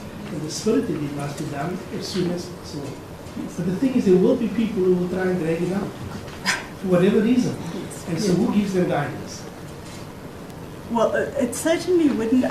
Perhaps there may well be processes that follow on here. For the moment, the submissions I'm making are directed at whether it's competent for this court to make a reading in order in light of the different options that are available. And that's around a statutory prescript. It's not around a deferral of those options. So the statute. I accept that, but I'm talking about the minutiae of negotiation, time period, and mediation. Is there. It doesn't say how long the negotiation will take place, it has to stay as raised, and neither does the act indicate how long the mediation should take place. Yes. Those matters are dealt with more appropriately in the rules. Justice Saldana, the real issue there is whether or not this court can grant a reading in order with sufficient precision. And my submission would be that it may well be conceivable that aspects can be dealt with in rules. But the order that this court grants, if it's going to go down the road of reading in, it has to be one of sufficient precision.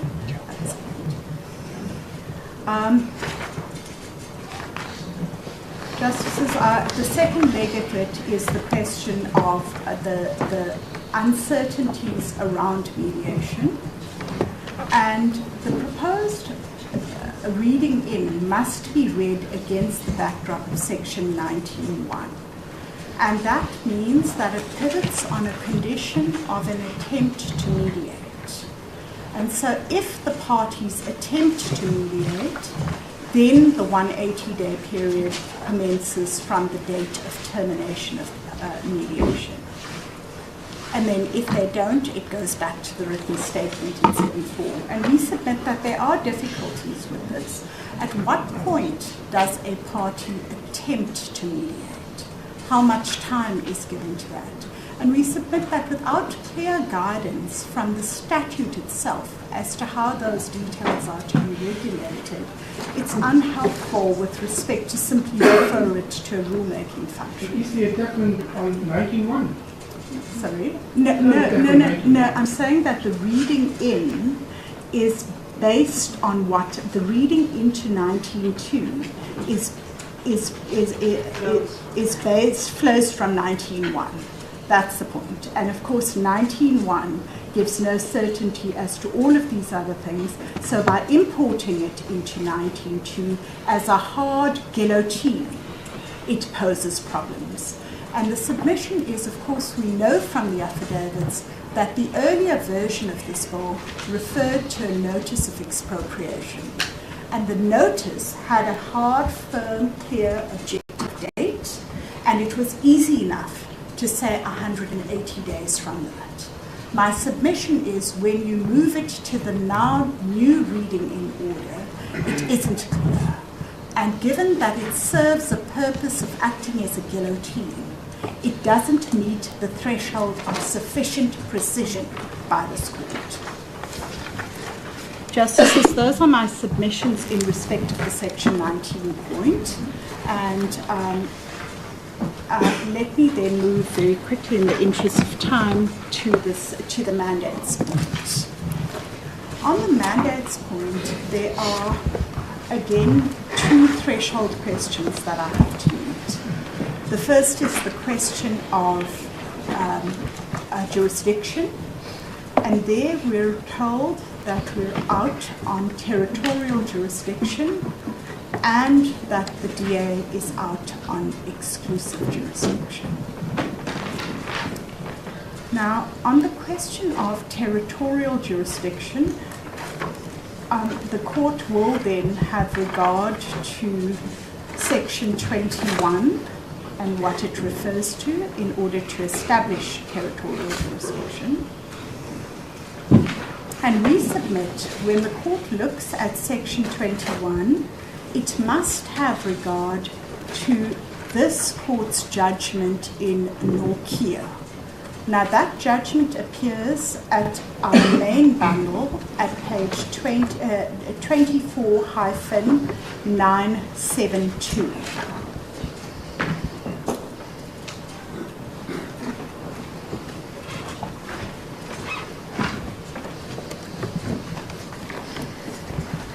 And Justices, you will recall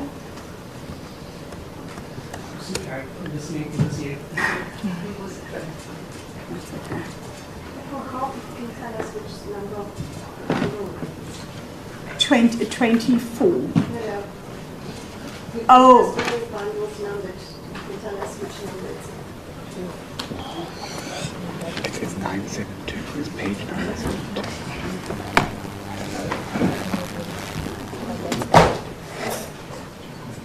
So we have 7 bundles, which bundle is it? I have 4 bundles. No, that's the supplement.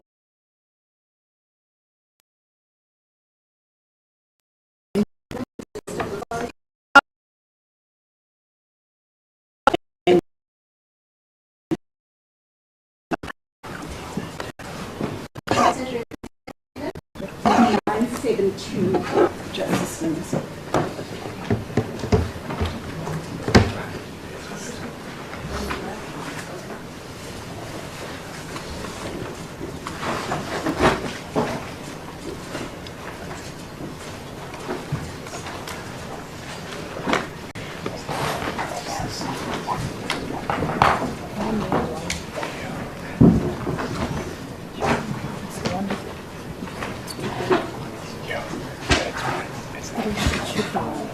And that's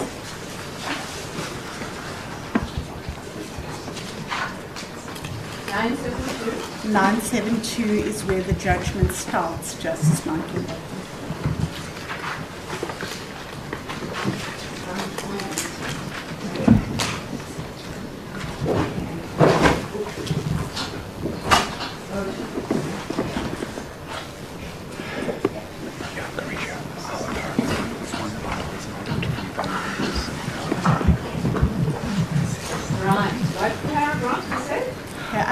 If I can draw the court's attention first to paragraph 19.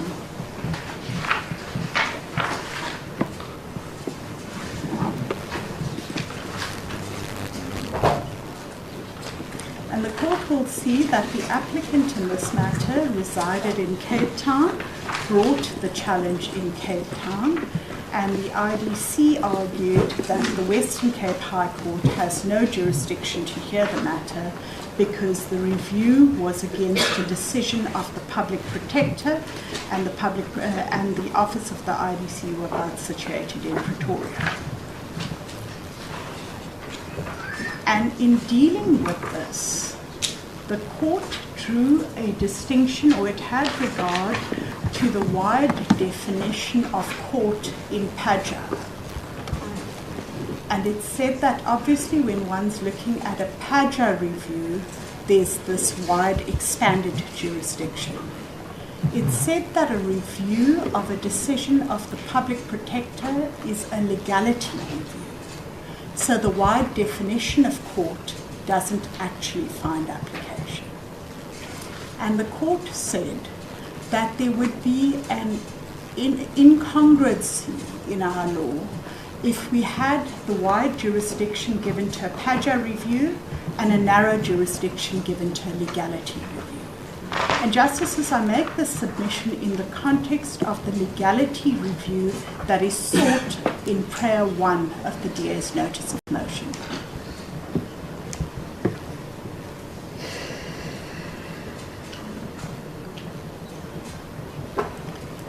And the court then said that if I could draw the court's attention to paragraph 26 of the judgment, where it referred to the LEC AD judgment, and it said that the decision, one looks at where the decision has impact. And at 26.3, it said in the leading case of LEC, the board's place of business was in Pretoria, but the Cape Division nevertheless had jurisdiction on the basis that the decision taken in Johannesburg adversely affected the legal capacity or right to practice in Cape Town as an estate agent there. And it said, in other words, although the board's decision was taken in Johannesburg, here's the important part, its inhibitory effect, wherever it was pronounced or communicated, hit the respondent in Cape Town, where he was resident and has a business. And it then says that the AD emphasized that convenience and common sense are inter alia valid considerations in determining whether a particular division has jurisdiction to hear a matter in a particular cause. And then it went on, and if I could just draw the court's attention to paragraph 26.7, where it dealt with the incongruence between PAJA and a legality review, and the second part of it, where it said, the public protector performs an important constitutional function, and it would appear contrary to the interests of justice, i.e. convenience and common sense in the language of LEC, to find that persons dissatisfied with her decision would have to bring review proceedings in Pretoria, even if they experience the impact of this decision elsewhere. And the submission is the impact of the reviewing and setting aside of the provincial legislature's mandates is felt at the NCOP, and that is in Cape Town.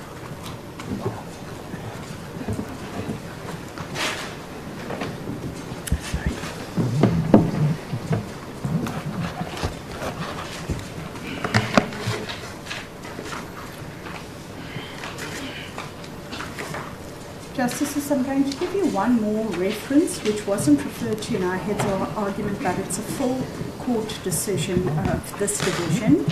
And I don't know if I'm pronouncing it correctly, but it's De Gildre versus SABC. And the reference is 2024 ZAWCHC 222. Repeat that, please, Ms. Murray. Sorry? Repeat that, please. I'm sorry, it is in our supplementary bundle as well, 21. at page 21, apologies.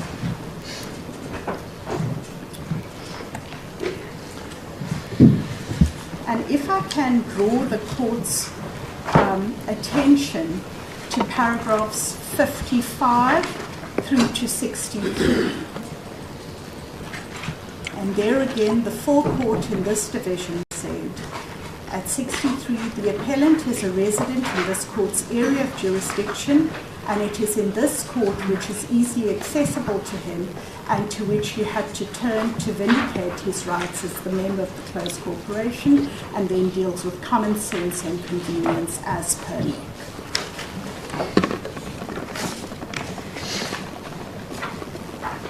And so we submit, this court would ultimately ask them, based on these judgments, where is the effect of the provincial mandates issue felt?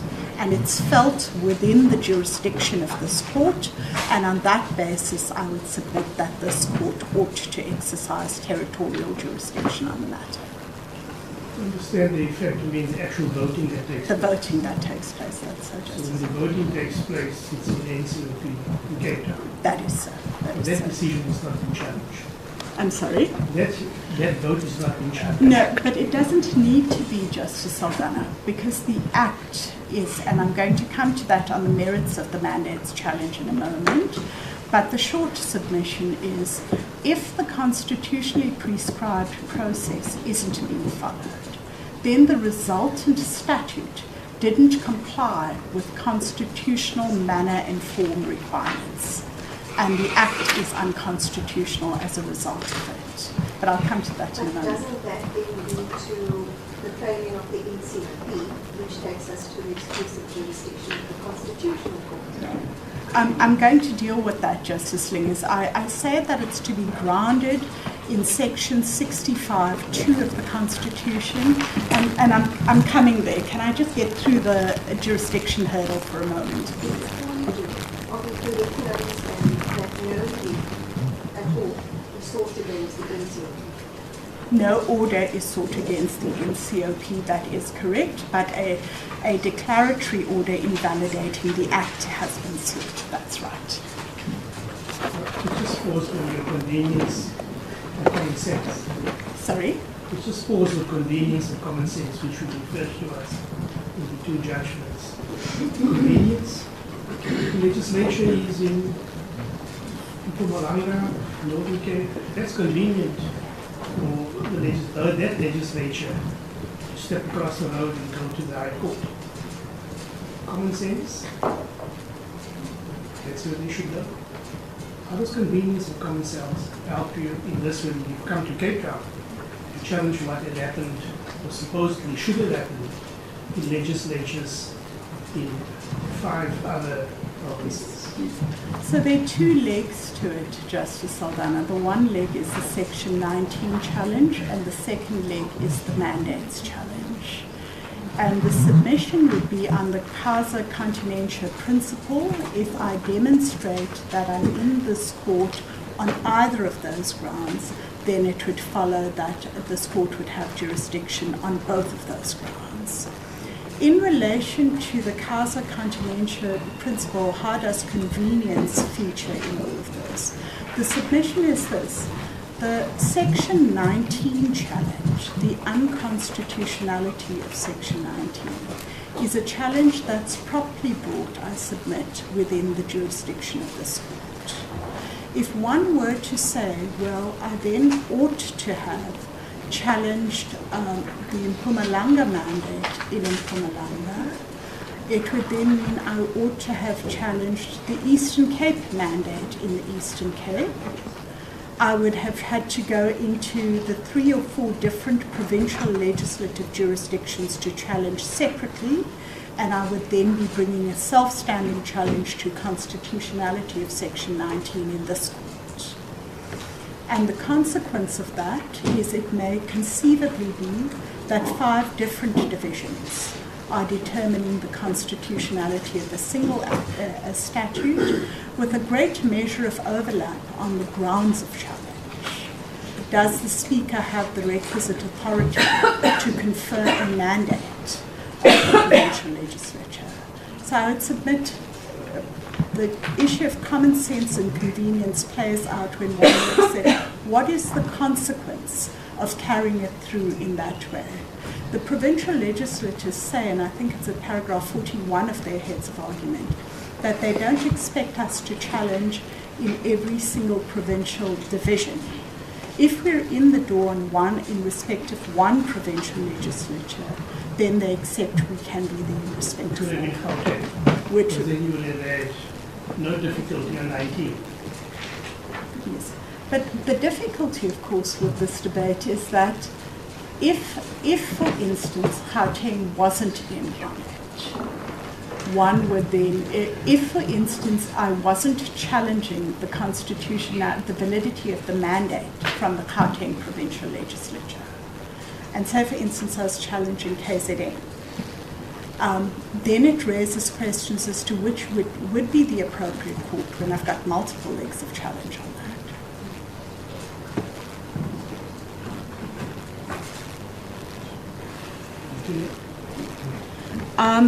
Justices, that's the point in respect of territorial jurisdiction. On exclusive jurisdiction, I'm going to be brief. The first point I'd like to make is that this is not a case about public participation. There are 3 different constitutional provisions that deal with public participation. That is not the DA's case in this matter. The second point is that this court ought not to prematurely close the door on jurisdiction on an exclusive jurisdiction basis. And I say so for the following reasons, Justices.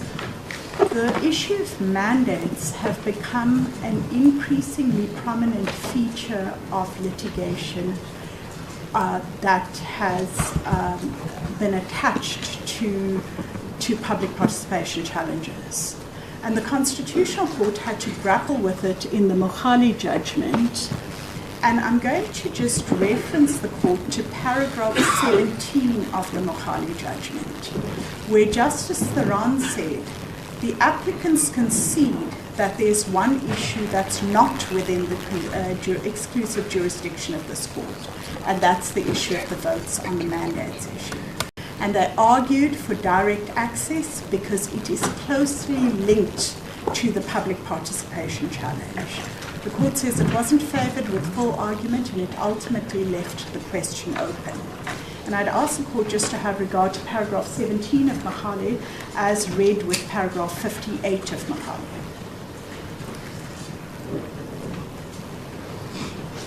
And the submission is when one looks at exclusive jurisdiction, we know that the court must interpret it narrowly because the Constitutional Court has said so time and time again. I'm going to just quickly give the court the references. In Doctors for Life at paragraphs 13, 19 and 20.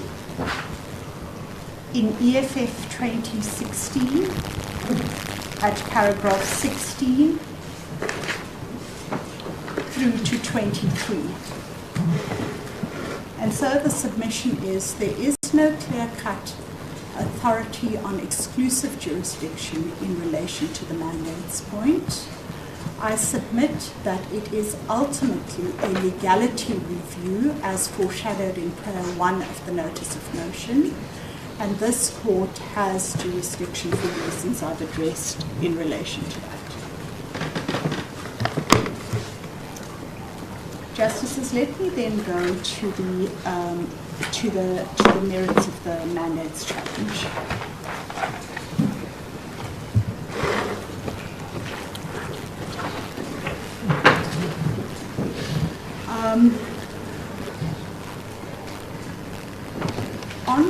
On the mandates challenge, the first question this court would have to ask is how does the Mandates Act fall to be properly interpreted?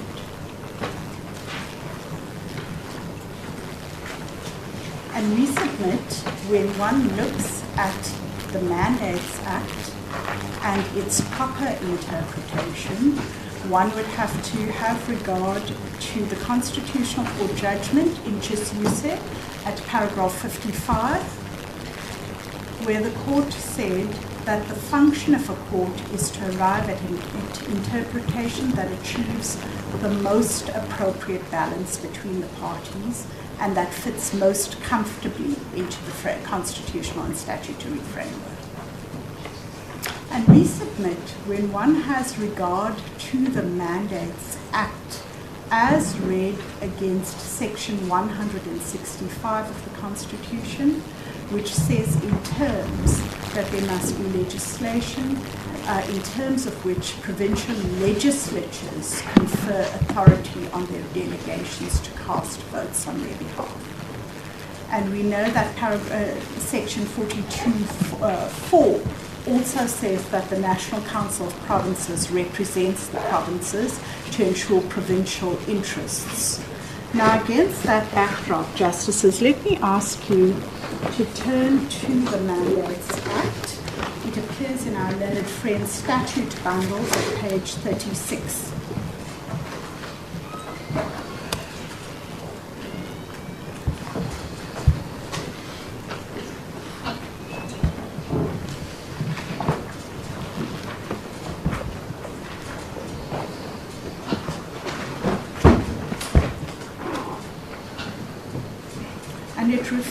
It defines a final mandate as a conferral of authority by a provincial legislature. It defines a legislative mandate as a conferral of authority by a provincial legislature. the same in relation to a mandate more broadly, and then importantly it defines the term provincial legislature with reference to 104 of the Constitution. Again, same for a voting mandate. So when this court looks at whether it's competent for a speaker to confer a mandate, the court would have regard to the express wording of this act, which refers to a provincial legislature conferring the mandate. The court will also note that in section 3 it deals in terms with the requirements for a final mandate. And it says that at B it must indicate whether the provincial legislature votes in favour of, against, or abstains from voting on the bill. And the court will ask, can the word vote be substituted to mean at the whim of the speaker? Sorry? At the whim of the speaker, the provincial legislature speaker. And the submission, Justice Saldanha, is that the Act requires that a mandate be conferred by a provincial legislature. We know in this case the mandates in 4 instances were confirmed by the Speaker. At the Speaker's whim? Sorry? At the whim of the Speaker? In the absence of any authority by the provincial mandate. Are you saying at the whim of the Speaker? I'm sorry? Are you saying at the whim of the Speaker? At the behest of the Speaker, let me say that.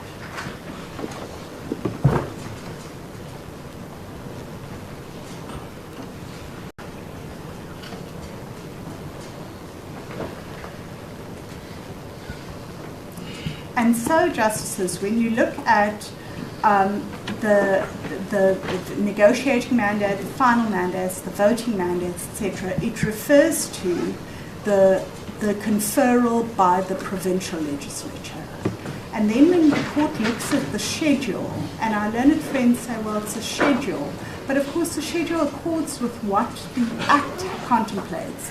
And the schedule makes reference to a date of deliberation and a reference to the vote of the legislature.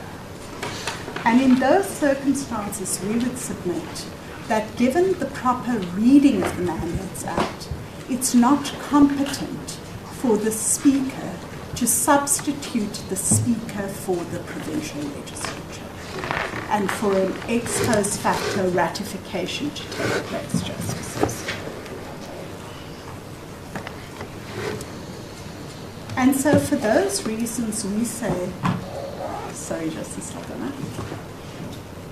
Oh, sorry, I thought you wanted to say something. Oh, you wanted to say something.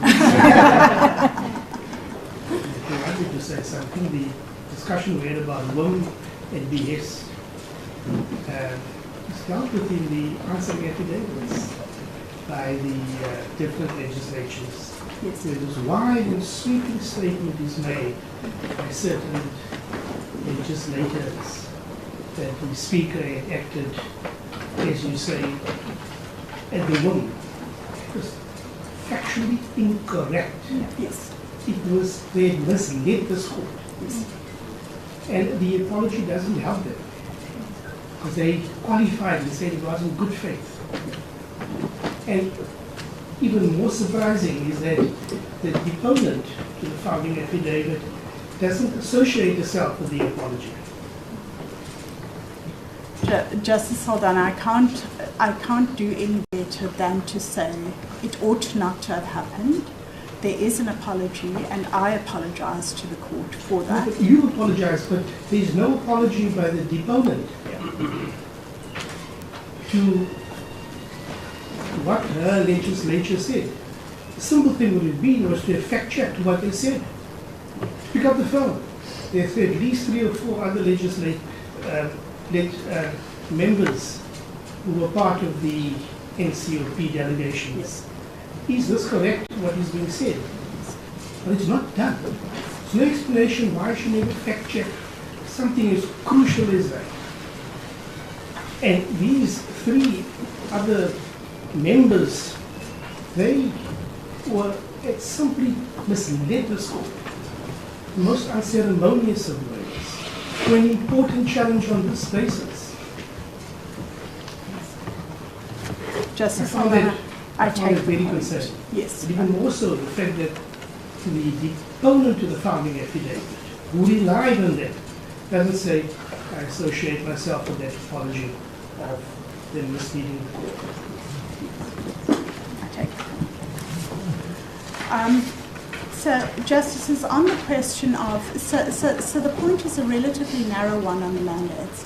It's common cause that the Speaker conferred those mandates. There were, in some instances, they were ratified after the fact, and the DA's submission is they could not have been conferred by the Speaker when the statute makes provision for them to be conferred by the provincial legislature. And we've made submissions as to what the import of this is for the parliamentary processes.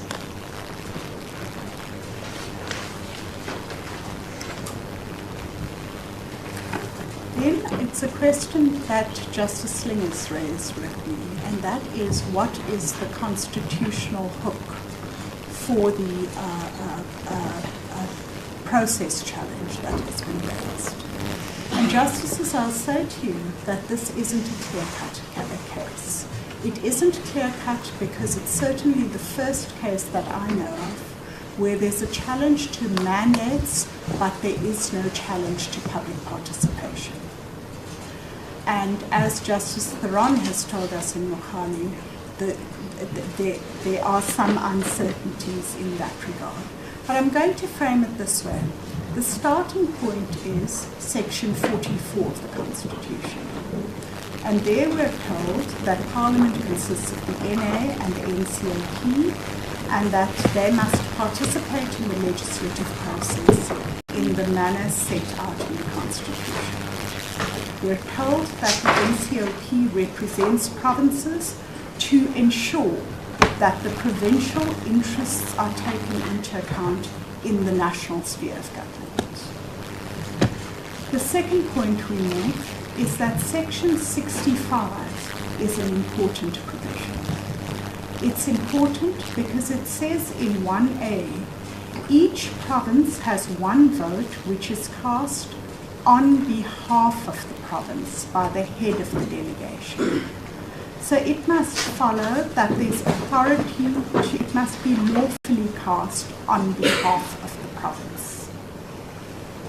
And that's reference to the province and not the Speaker. And it says that there must be at least 5 provinces which vote in favour of the question.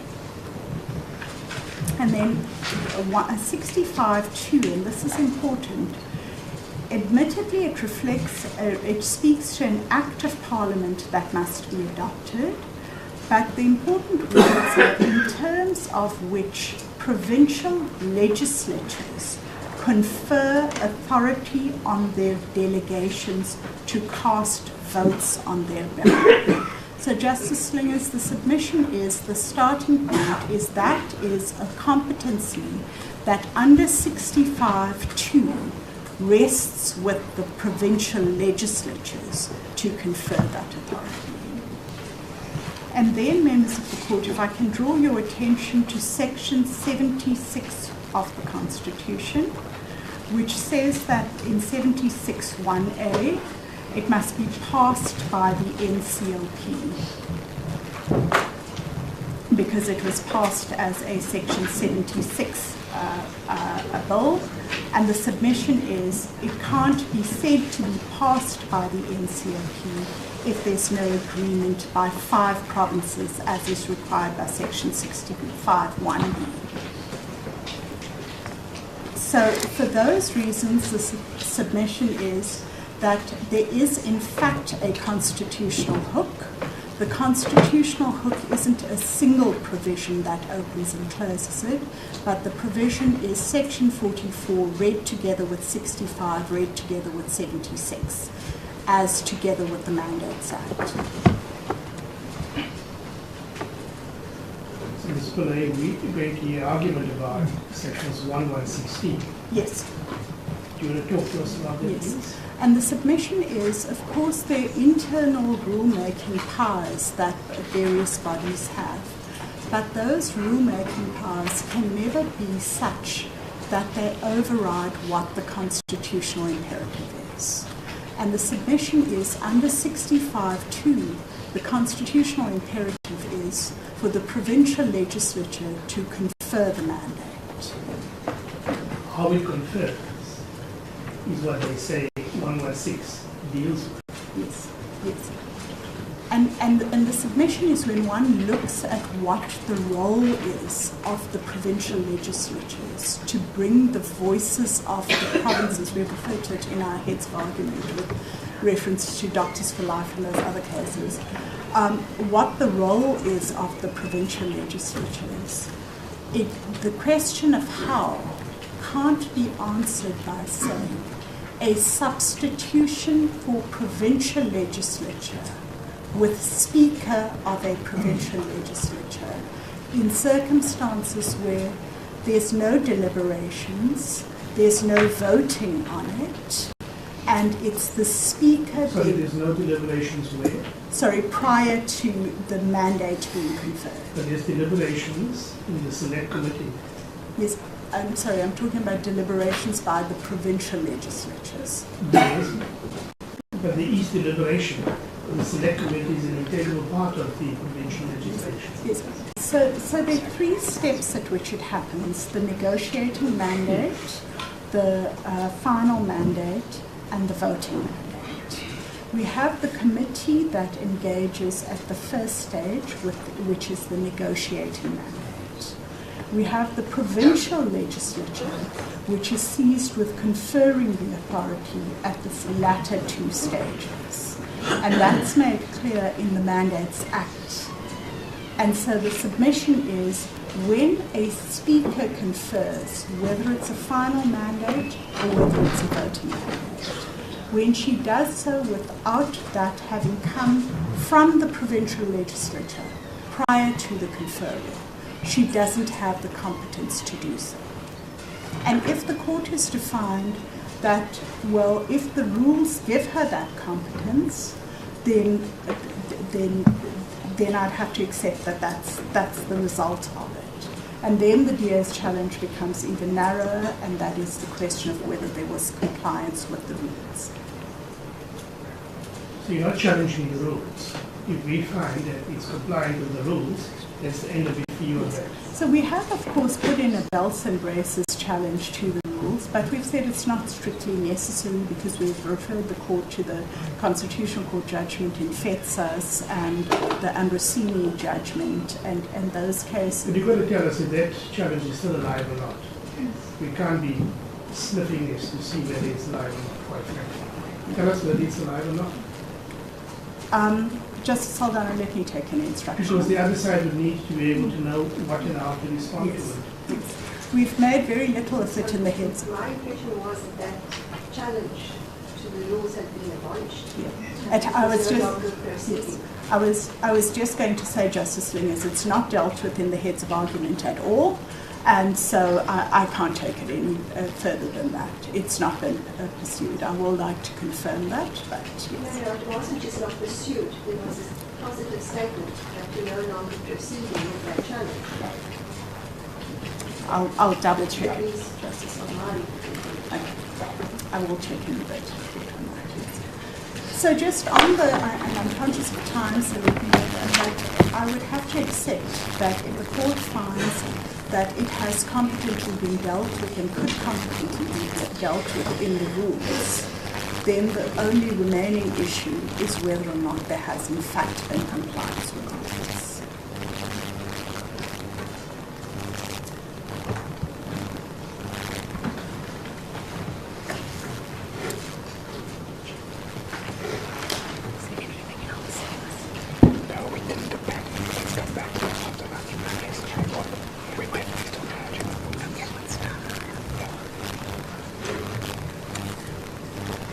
Justices, those are my submissions. I would like to have the benefit of 5 minutes after the lunch adjournment. So you're not going to deal with whether there's been compliance with the rules because they say in your in your reply, you agreed to change the basis on which the challenge is made.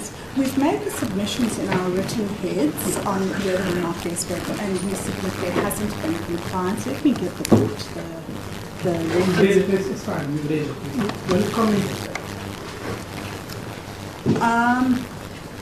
Because the one issue is whether there's been conference with the political leaders. Yes.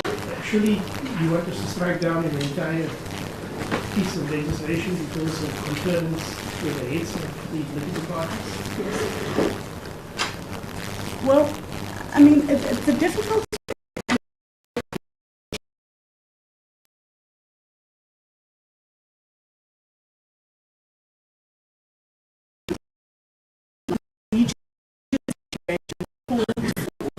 conferral of a mandate by the Speaker. So Eastern Cape was dealt with in the afternoon. Correct. And so they said in the morning, in the afternoon the committee said. Yes. That's a factual issue. Yes, and it wasn't dealt with in the morning. The committee dealt with it in the afternoon. Yes. But there's a different issue at the Eastern Cape. It's the wrong version of the bill. The number? Yes. Yes. Yes. Yes. You know, really, 490 people can't see 19. But really, the point's been made. It's the substance. It's form of the substance. Yes. Is that what you're submitting to us? I'm not submitting that it's form over substance. I am submitting that the first point is, can the rules override the statute? If the court says yes, it can, then the second point is, was there compliance with the rules? And I don't want to be seen to be taking technical points, but the rules do provide in these terms, and the submission is that there's non-compliance with the rules. Whether the court reaches a conclusion that says there was non-compliance, but it wasn't material enough for the court to strike it down. What does the applicant say? The applicant says that it was a cumulative effect. Well, in respect of Eastern Cape? Yes. With the wrong number? Yes. Is it a material non-compliance? Well, when one looks at it, and I'm not ducking your question, Justice Saldana, but I would submit, not at all. I'm submitting that if that were the only ground of challenge, Eastern Cape? Yes, it may well be an issue that this court can legitimately find is not material. Besides the deferment to the Speaker, yes, this one aspect of the incorrect number on the bill, you say that becomes significant? I say that there's also the issue of the Speaker having failed to consult with the party leaders before conferring the final mandate. And she admits that she failed to do None so. of the party leaders come and say, we were not consulted, but we sat when there was ratification, we sat in the House and we voted. How does that happen? So they come and complain and say there's been no ratification, our unhappiness is not recorded, but they vote. Or maybe they abstain because we don't have the numbers. But there's no indication that any of them in the legislatures, when it came to ratification, had raised their hands and said, we object. As opposed to voting against. We object to the process. How does that happen in this? I would submit that even if that does happen, it doesn't preclude a challenge on this basis, Justice Saldana. Of course, it would be one of the considerations that the court would weigh in on in considering the merits of the challenge. But it certainly doesn't constitute a basis on which to say, well, the challenge doesn't get off the starting blocks. Well, you know what? You sit in the legislature, there is a vote for ratification. And I assume that the applicant was represented in that legislature when the rules are drafted. I'm not. No, I'm saying now, up until this act, there was no single objection where they say historically we've always objected to the Speaker having the power to ratify. Never said that to us. They've been participating in these legislatures, they've been ratifying, and they've just been quiet. Quiet, and then when the challenge comes and says, you can't ratify. So, Justice Saldana, if the point is a good one, it matters not what the historical position was. The submission is, if it's not permitted under the constitutional and statutory framework, the fact that it has historically occurred doesn't give it validity. No, I accept that. But they don't explain the historical acquiescence. Yeah. All of them, where the challenge is made from. Yeah. You know what it sounds like? I'm going to hear. Yes. So that is a position in relation to the Eastern Cape. The court has seen the difficulties in relation to Gauteng. I've raised Gauteng, it, the report was tabled. The report of the select committee. Yes. Unanimously accepted, except for the DA having raised its reservations and a separate report which was filed.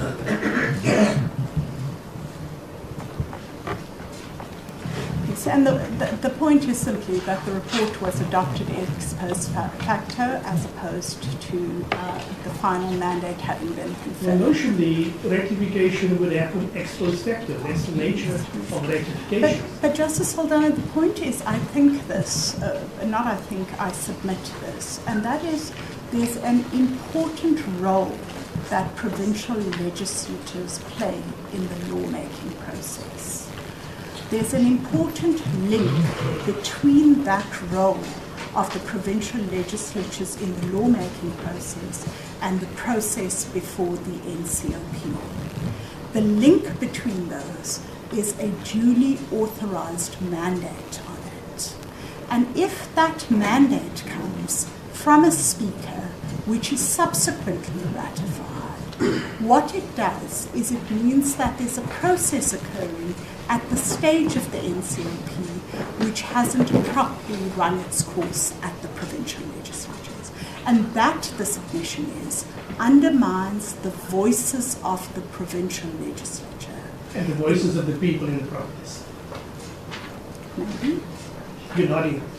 It may be, but I understand where the point's going, and I want to... You know where the point's going, yes, because there's been extensive public participation in all of the regions, and even at the national level.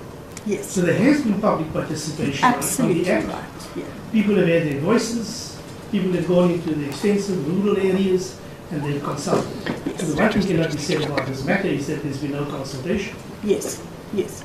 And the voices have not been heard.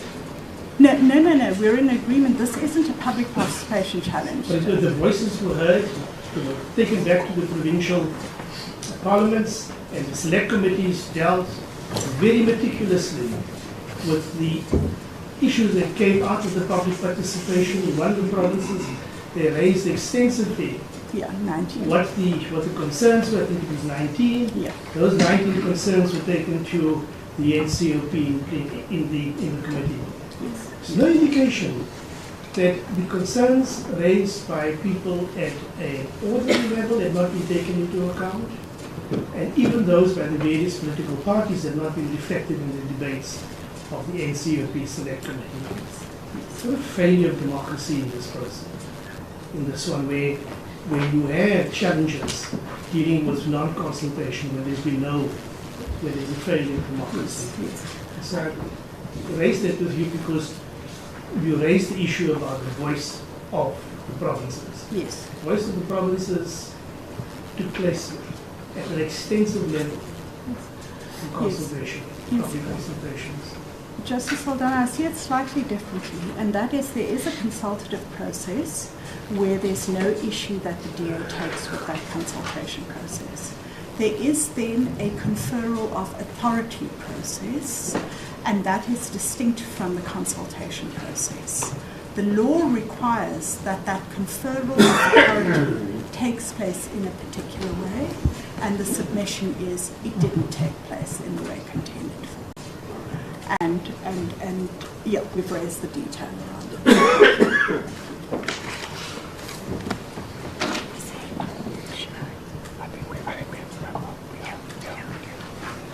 Justices, those are my submissions. May I ask one small indulgence, and that is, can I have 5 minutes when we come back? I know I've been on my feet for a very long time. I give the court a solemn undertaking. It won't be longer than 5 minutes, Justice. Thank you. 2 items. So we need to lunch time, so we'll come back at 2:15, everybody. Thank you.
now must not take into account unless there are special circumstances. So now a court that has to consider those 5 constitutional principles have another 6 to consider. And then in section 12.3 says it may be just and equitable for nil compensation to be paid where land is expropriated in the public interest, having regard to all the circumstances. That's contrary to section 25. And what section 25 says? 25.2.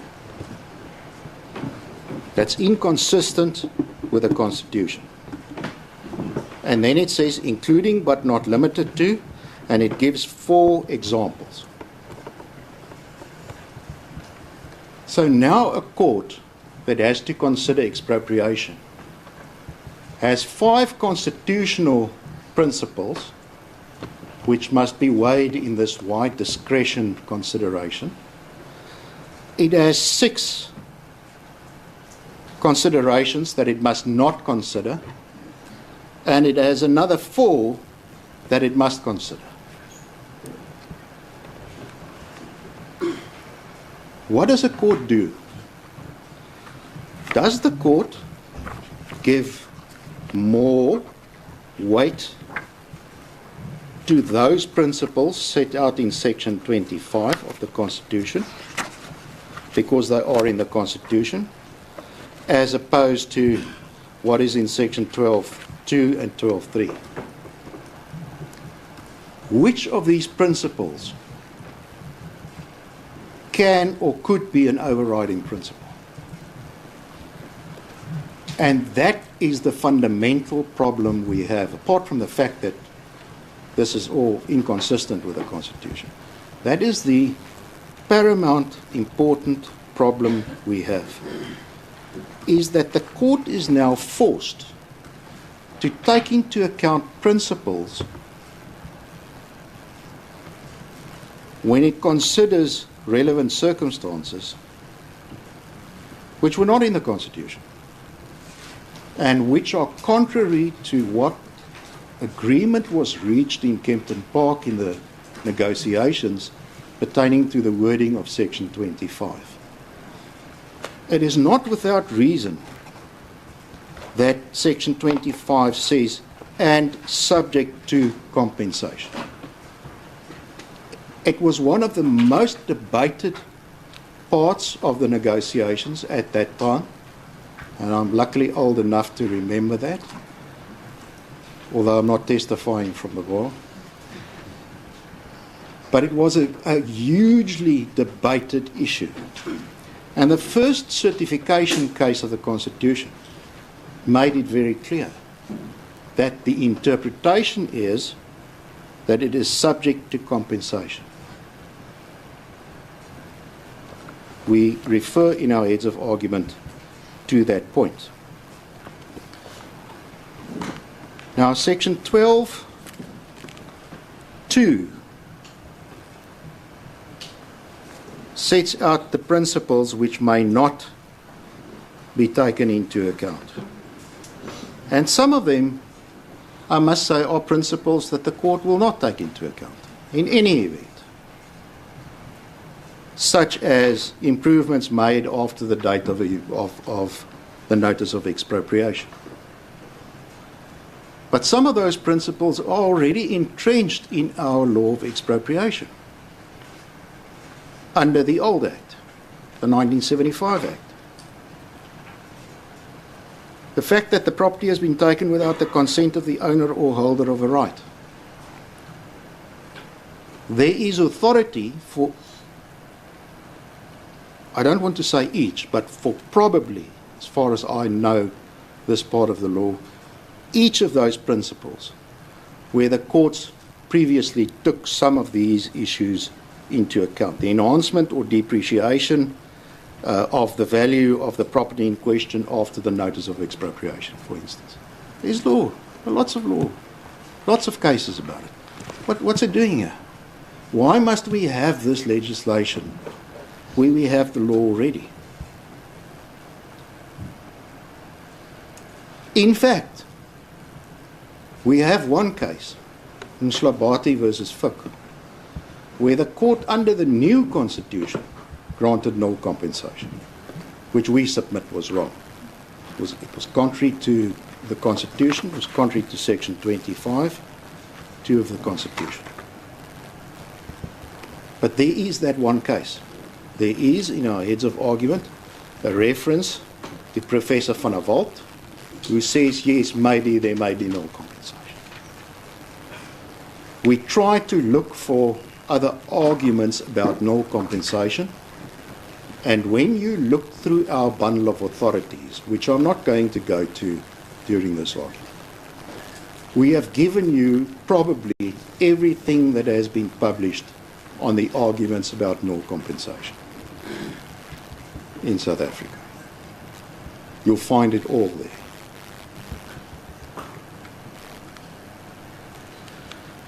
There is some criticism on section 12(3), apart from the fact that it's inconsistent with the constitution. And I want to deal with that now. Section 12(3)(a) says there can be no compensation where the land is not being used and the owner's main purpose is not to develop the land or use it to generate income, but to benefit from appreciation of its market value. This is directly focused upon developers. It's people who go in Cape Town, north of the northern suburbs, who see that there will be further development there, who buy one of those expensive farms at today's price, hold it, don't do anything with it property, with the view that there will come some developer who will pay him 10 times the price that he paid for it. That is a direct interference with the property market. It is a direct interference with the capitalist approach of the right to property. Because right to property, whether you want to know it or not, is a capitalist principle. It is one of the principles underlying capitalism. The easiest way to get around this provision, obviously, if you buy that property in the northern suburbs, but you decide you're going to keep a few horses there and sell and buy horses, then you're using the land, then you get past that provision.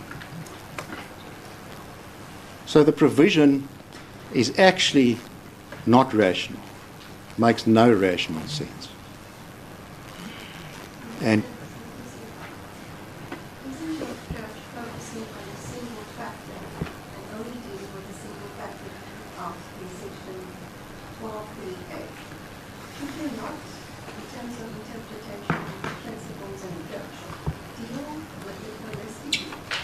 It is but one factor that the expropriating authority may take into account. that's my intention. That's my intention to deal with them on that basis. But let's say, for instance, you're faced with this expropriation as a court. You are now faced with this expropriation and the example that I've given you. And you look at the Act and you look at it and you see, oh, but there may be no compensation, and the one party argues there should be no compensation, then obviously you're going to give attention to that. I'm not saying you're going to lift it up to the most important principle, because that's where the problem comes in. Do you lift that higher than the principles in the Constitution? Is it equal? Which ones play the biggest role? Yes. Yes. Correct.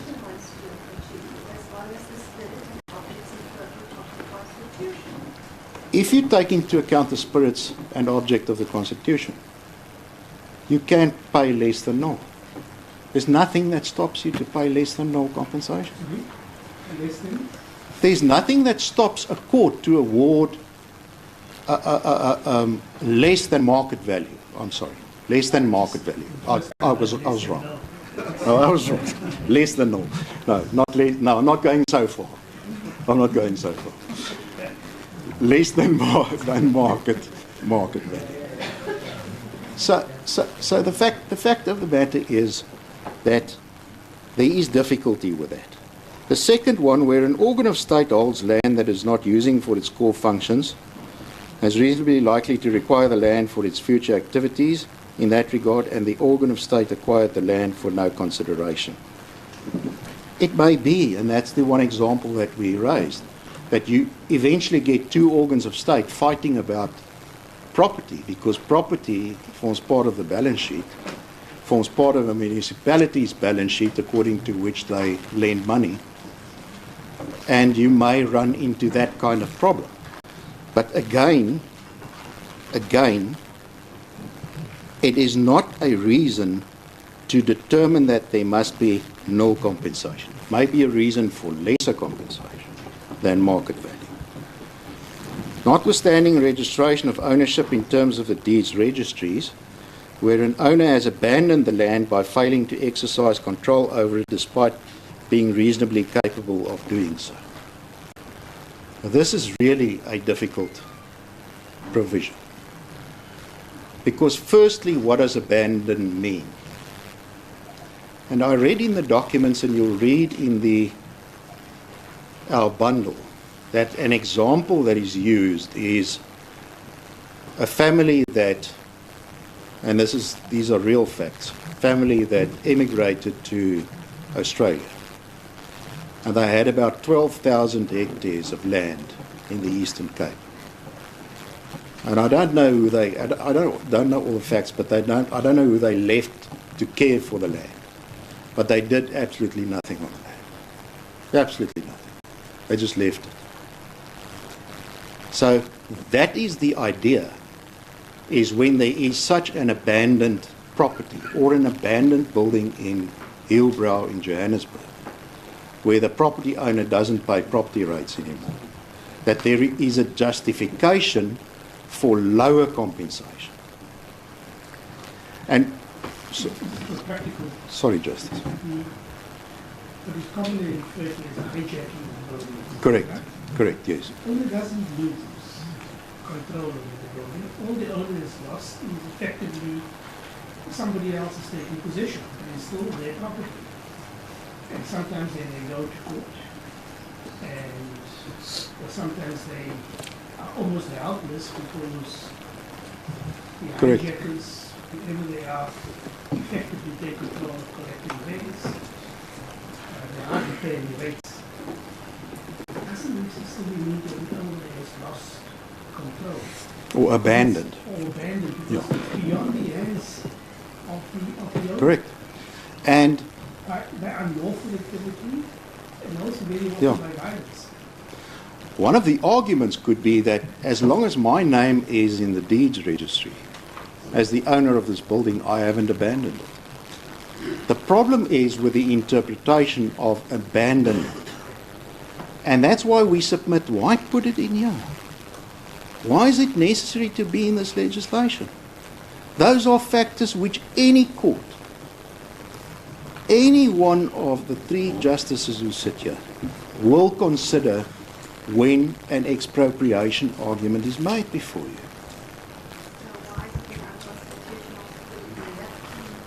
Sorry,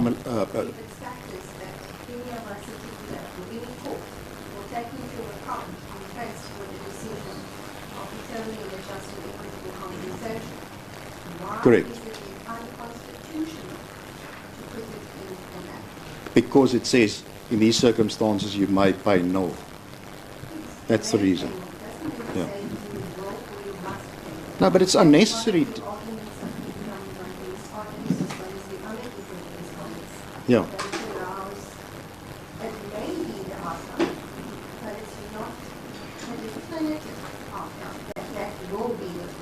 What's the reason for that?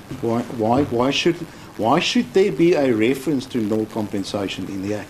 Because the problem is that just opens the door for in 5 years' time a further list of categories to be added to this. It's not necessary, and it is unconstitutional to add to what was said in Section 25. And the submission that I'm making to you is it's not going to affect anybody if Section 12 is taken away. It's not constitutional if it's in. But it makes provision for null compensation. If you take out the null compensation and you read just it may be just and equitable for compensation to be paid compensation to be paid where land is expropriated in the public interest, or lesser compensation than market value, something like that. But the point we're trying to make is that this is going to make life for the courts difficult, and it is unconstitutional. Let's just start there. It's unconstitutional. What I'm doing now is I'm just pointing out to you the difficulties that may arise should this go through, and should this apply, and should a judge have to face these principles. And then where the market value of the land is equivalent to or less than the present value of direct state investment or subsidy in the acquisition and beneficial capital improvement of the land. Now we all know how much money the government has spent on purchasing land for beneficiaries in land claims. If you have unscrupulous government employees, you may end up with the situation that expropriation may take place for null compensation of their property, because that is the best example of state investment into a property that is given to another. Again, it is going to cause the courts difficulties, because what happens if you get a case like that? What do you do? Do you then say, well, when it comes to null compensation, these 4 factors must be taken into account first. So I take that into account, and that is worth much more, and I value that much more than what is said in the Constitution. And therefore I'm going to apply it, and I'm going to say there's no compensation. The courts don't need to, or want to, or should be getting into this argument.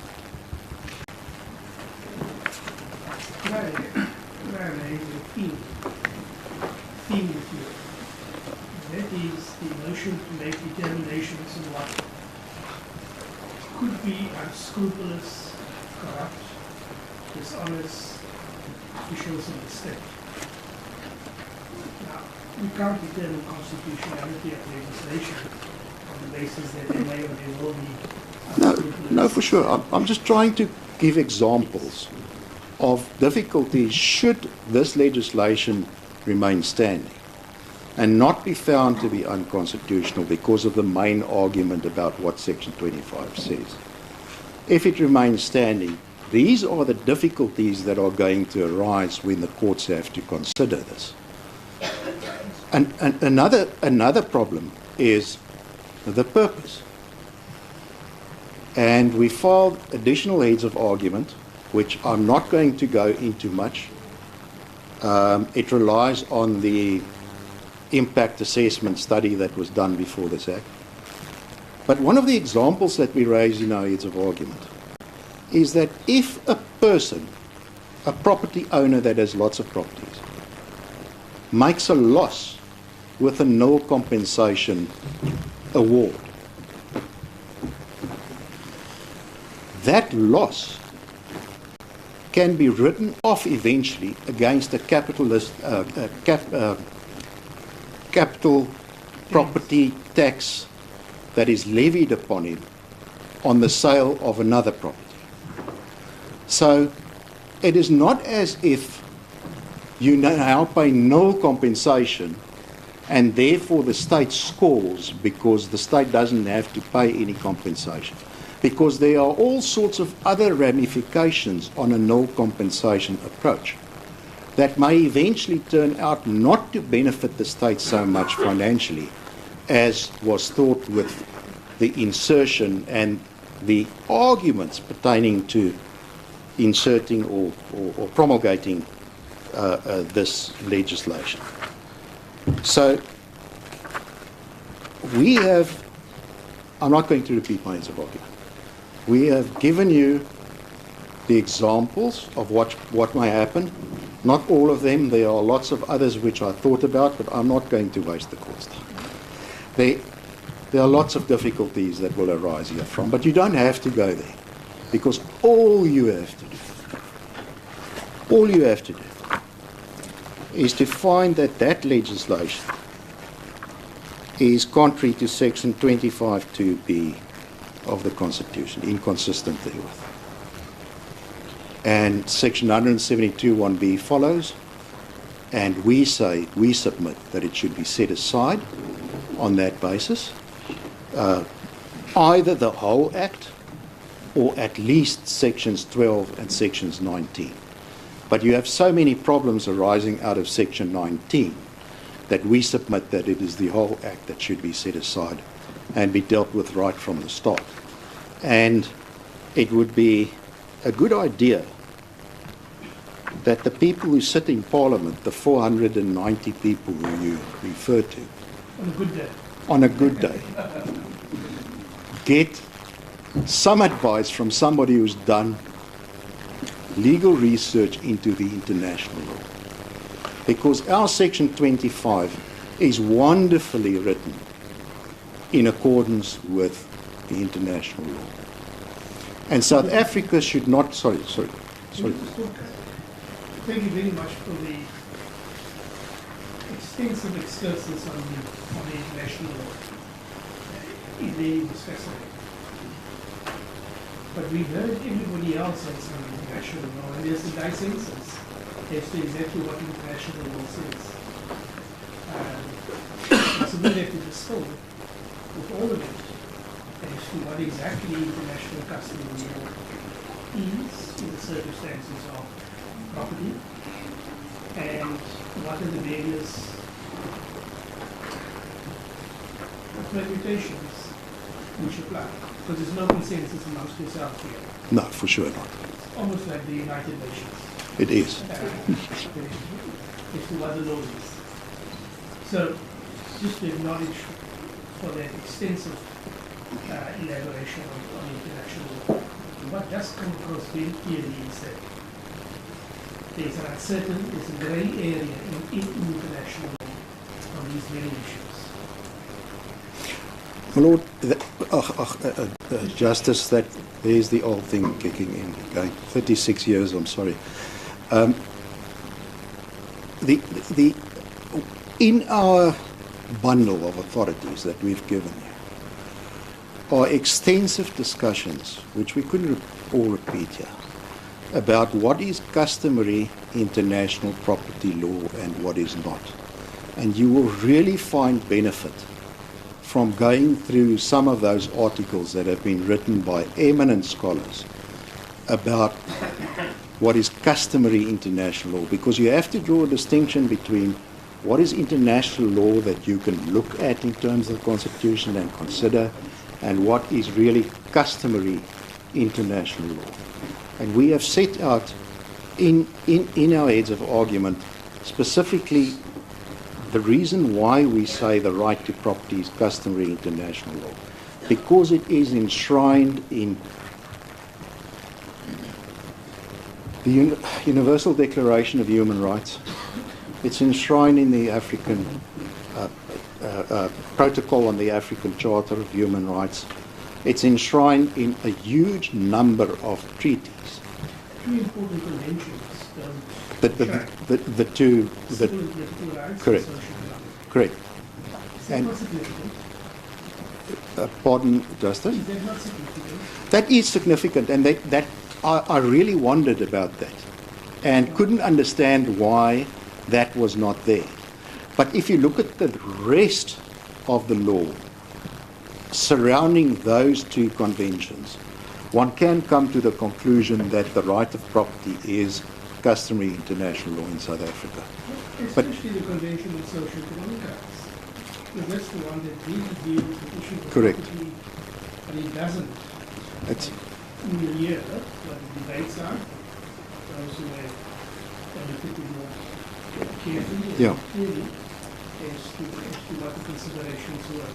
the European Convention also does not make a provision for it, but found that it was in fact on a conspectus of international law, a customary international law right, and also gave judgments, which we quote, on that issue of what is customary international law or not.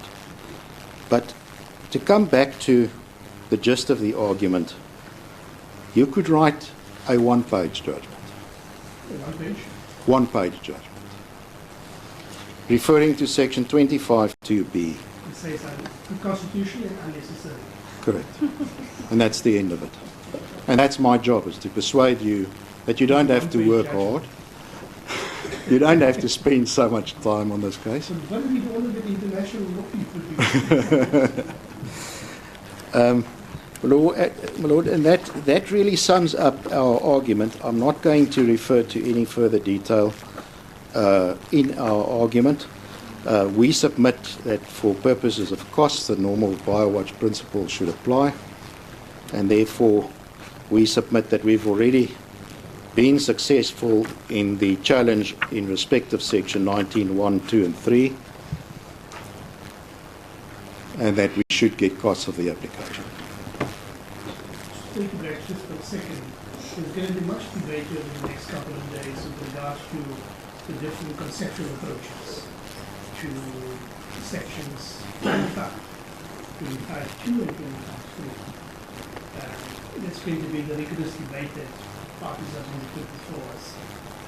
It's a conceptual approach to it, and there are different conceptual approaches to how one resolves or reconciles those two sections. Do you have any comment on that before you sit down? I'll deal with that in reply. We will be here. We will be listening very, very finely to the arguments on that, but we will deal with that in reply, whatever is necessary to deal with it, as it pleases the court. Mr. Vega, you ready? Thank you. Do not proceed that I will finish my argument with a little punchline of the meaning of the way. Maybe this peripheral. We have to listen.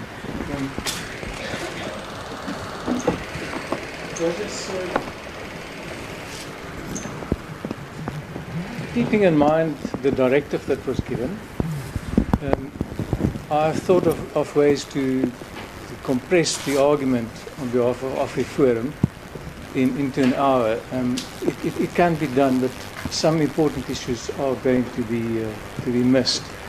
So what I propose, subject to your confirmation, and I will not take days to finalize the argument, is that I give as a short opening statement, having regard to the 10-minute issue, the overview of what AfriForum's case is, and then return to the structure of the heads of argument, but on the important issues.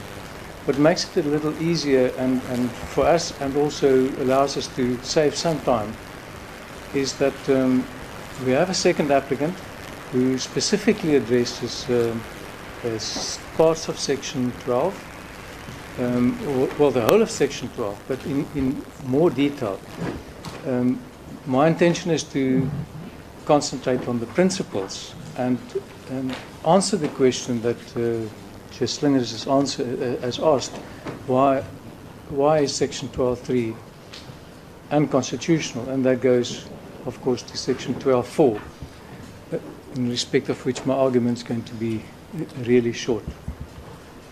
In respect of the challenge to section 19.8, that is the appeal procedure, if you allow me, I would request that my learned junior give at the appropriate time a short address on that, and then I'll return at the end of my address to remedy.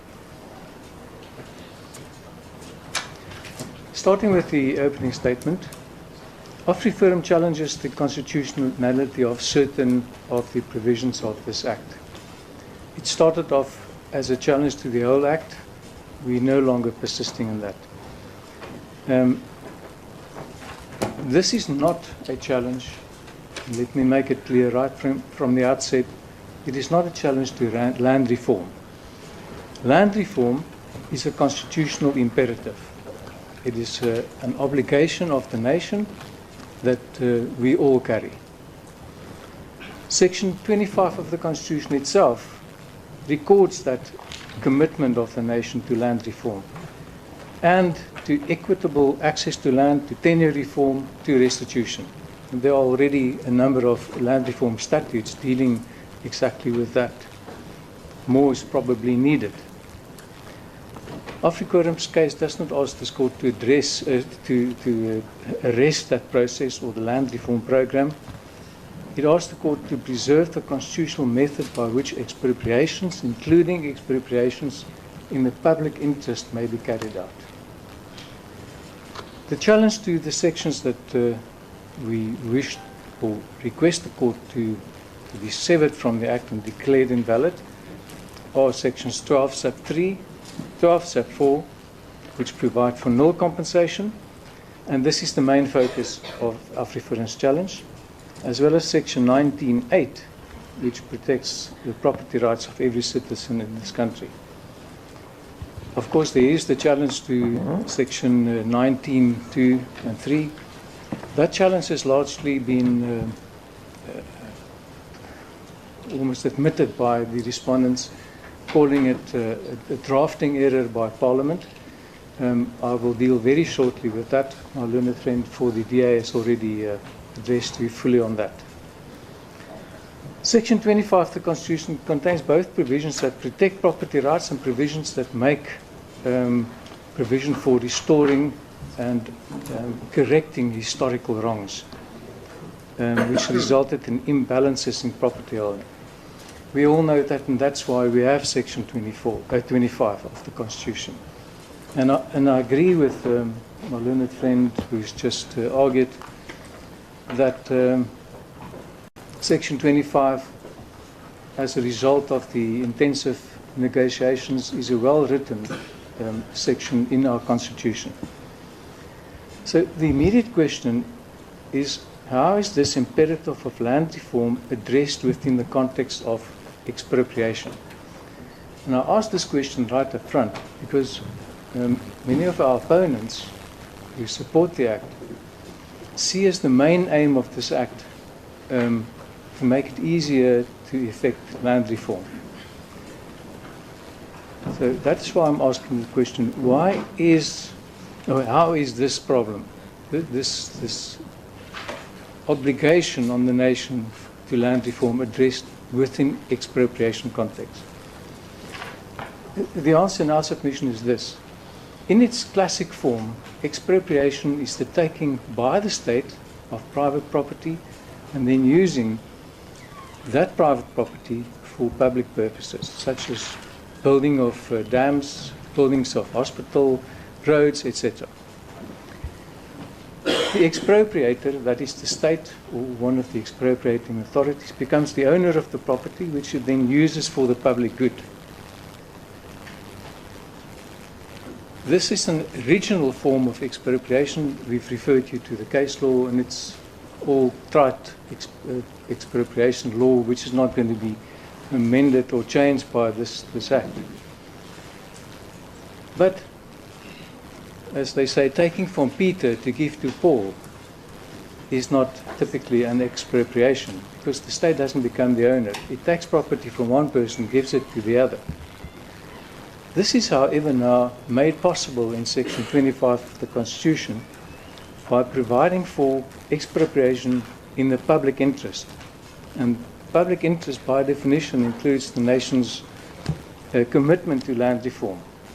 That means that the state is now allowed to expropriate, not for itself, but for the transfer of property to a third person who is entitled to land reform.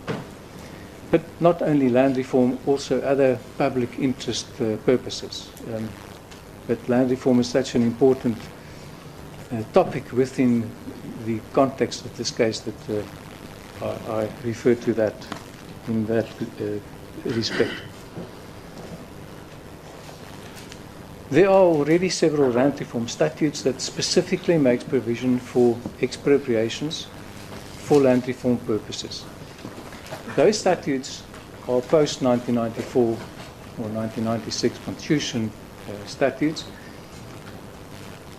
They all say that expropriations are subject to compensation. And how compensation is to be determined is with reference to Section 25(3) of the Constitution, which lists a number of factors, open-ended, but in the end has the obligation on the state to pay compensation that is just and equitable, taking into account all the balances of the parties affected. The Expropriation Act of 1975 is still in operation.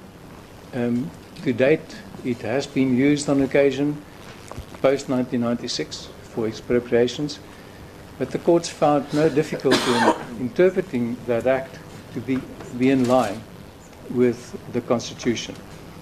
So we already have a number of cases where the court, up to the Constitutional Court, has determined compensation based on what is contained in Section 25(3) of the Constitution. But the need for a new Expropriation Act for our country is acknowledged by everyone, and that is why the Act is necessary, and the Act contains much that is good. We are concentrating on those sections that we say are unconstitutional and which is a vice and will not have the effect that we wish with an Expropriation Act that complies with the Constitution. Our submission is that the sections that we specifically attacked do not comply with the Constitution. An important point is that severing sections 12(3) and 12(4) of the Expropriation Act will not hinder land reform. It will not affect the position of the state to expropriate properties. It will not defeat any of the aims of the Constitution. The new Act, without these offending sections, will allow expropriating authorities to expropriate property in the public interest without infringing constitutional rights. And that is what we are concerned with. Section 25 of the Constitution therefore permits expropriation for a public purpose and expropriation in the public interest, dealing with both. It expressly includes land reform within the public interest. But it also says that expropriation must be subject to compensation.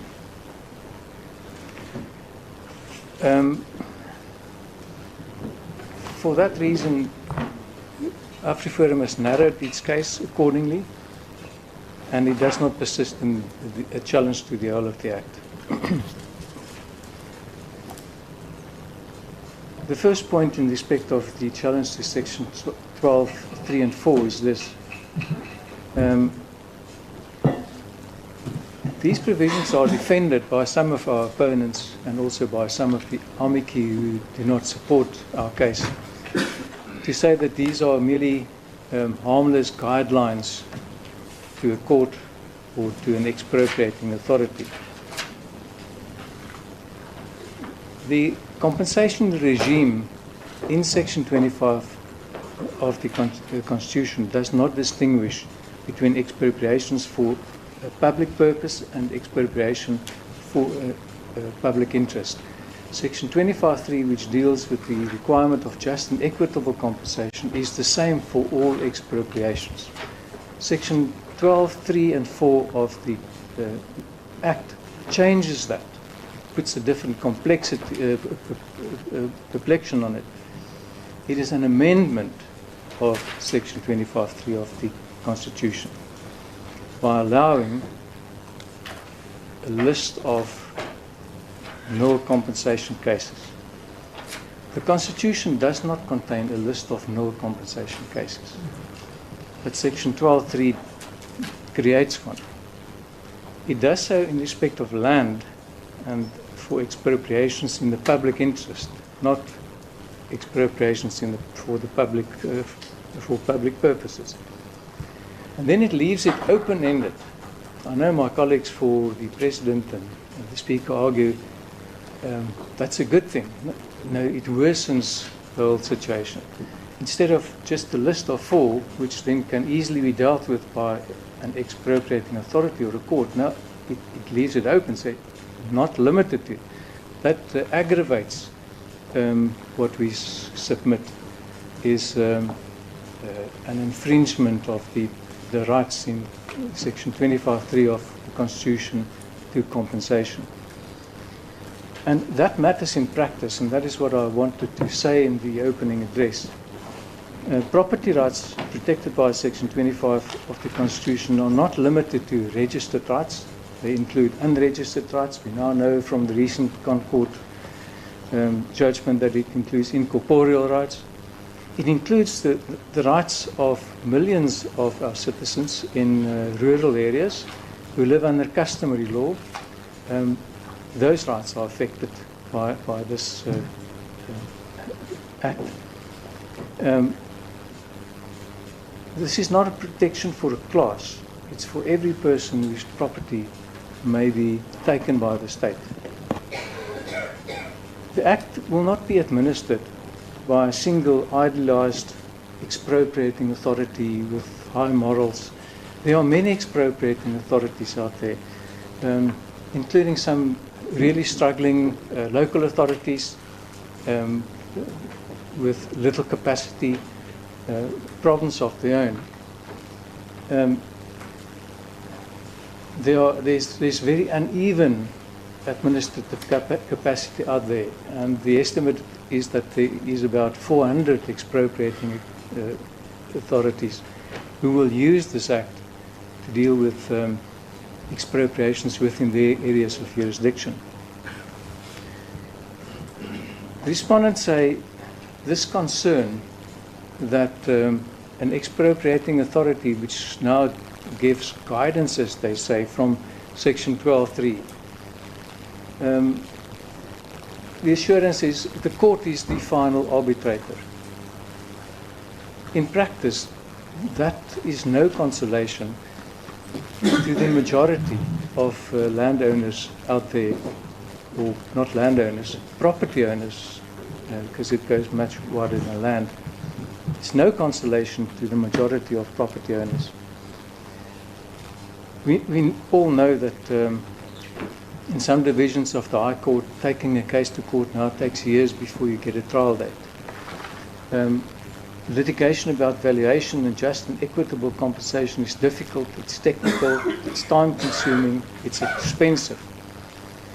We have referred in our bundle of authorities, for example, to the well-known Lorna Dawn case. It's under L in our bundle.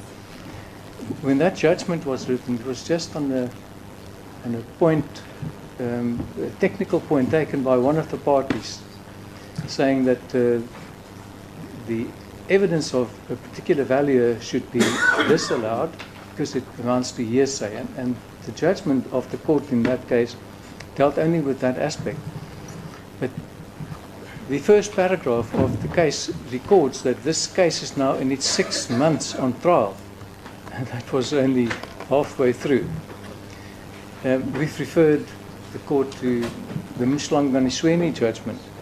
That was a relatively uncomplicated case. The only thing that the Land Claims Court there had to determine is what would the ballpark figure be if the state had to expropriate the Mala properties. Even that case took 10 days in court, and the 10 days in court is only the tip of the iceberg, taking into account the large number of expert witnesses that were called and the preparation before that case. The point that we make is saying that the court is the final arbitrator is no answer, because the first step in the whole expropriation process is that some person in some expropriating authority's office must decide to make an offer to the owner of property. that person may have very little or no legal knowledge. That person is now influenced by what he reads in section 12(3) and 4, well, not 4, 12(3) of the Act, saying that you may consider offering nil compensation. That's the starting point. Why is that unconstitutional? Because section 25 of the Constitution starts at the other end of the spectrum. What we should remember is that when the state expropriates property and has to pay just and equitable compensation, the payment of that compensation is to the person who is losing the right. So that's the starting point. We've illustrated in our heads of argument that the convenient starting point in the cases post-1996 is that the court said, let's start with what is the value of this right in the hands of the person, starting with the market value. Of course, market value is not the only factor, it's also not the most important one, but it's the one factor that you can easily put a value on, well, easily in inverted commas, because it takes sometimes a lot of evidence to determine what is really the market value. There are so many factors. But that can be quantified. Then you have to look at the other factors to see, should there be an upwards adjustment from market value, and cases where that happens are quite easy to think of, where the property owner has a business that is affected. There are moving costs. Things like that should be added on. But there are also many examples where it may be just equitable to start deducting from the market value. And certain factors would count against the owner and justify less than market value. But the starting point is, what do I, as the state, pay the owner to compensate him for his loss? Section 12(3) starts at the other end. It tells an expropriating authority, and also when the matter comes to court, the court, no, don't look at what is just and equitable to start with and what is the loss. Start with the question, is this, because it falls into this category, is this not the case where I should consider no compensation? You start at the bottom and then work up. And that, we say, is not in accordance with the structure of the Constitution, and it is unconstitutional. You have made the remark that abuse itself is, of course, not a reason for declaring something unconstitutional, but that is not what this is all about. It gives a signal to expropriating authorities, good and bad, that you may consider no compensation. We say nil is the equivalent of no compensation. Brenda, let's talk about the signal that you talk about. Yes. To the official. So, if you accept that the less than market can, in circumstances, be awarded, yes, notionally, and without being facetious about it, could one rand be an appropriate amount after the entire exercise of just and equitable? 1 rand. Yes. My learned friends on the other side argue that the Constitution makes it possible to come to a calculation where no compensation is payable. But they all say and admit that this would be an exceptional case. I cannot personally think of a case where the property that I hold can be worth nothing. I can't figure it out. But the real question is, if this is exceptional, it can only happen in an exceptional circumstance, as they say. Why is it here in the Act? listing four categories and leaving it open-ended to say, well, in these cases it may be exceptional and possible. If the Constitution already allows, and I'm not conceding it because I can't get my head around it, that you can get nothing for your property, why is it in the Act? Yes. I want us to move away from the law. Yes. I want to understand, is it conceivable that 1 rand or 10 rand or 20 rand? Let's call it low compensation. Low compensation? Yes. Could be avoided. Yes, it is conceivable, and there would be such cases. But that's no justification to say... I'm just trying to understand. So, notionally, somebody could be given 1 rand for their property. Yes. After an exhaustive exercise of going through all of this. The only question is that whether it's less than 1 rand and it's nothing. Yes. I don't want you to be facetious about it. No. If the, as you say, the signal to the official is you can give no, then you take away that signal and you say possibly 1 rand. It could be as low as 1 rand. So the signals to the officials doesn't help us in this debate. That's why I had a discussion with Mr. BPC about, let's leave the official aside, whether they've got the capacity, whether they've got the skill, yes, whether they've got the knowledge. This takes me to an issue that you raised, and that is the role of the courts. Yes. What the courts do is to, over a period of time, try to set a standard in which legislation is to aid, so first they will interpret it and then to be applied, application of legislation. That's what the courts do. Courts need to give to whether it is the official or the ordinary citizen as to how to conduct themselves, their behavior, whether it be criminal or for officials, how they administer laws and exercise their powers. It's the role of the courts.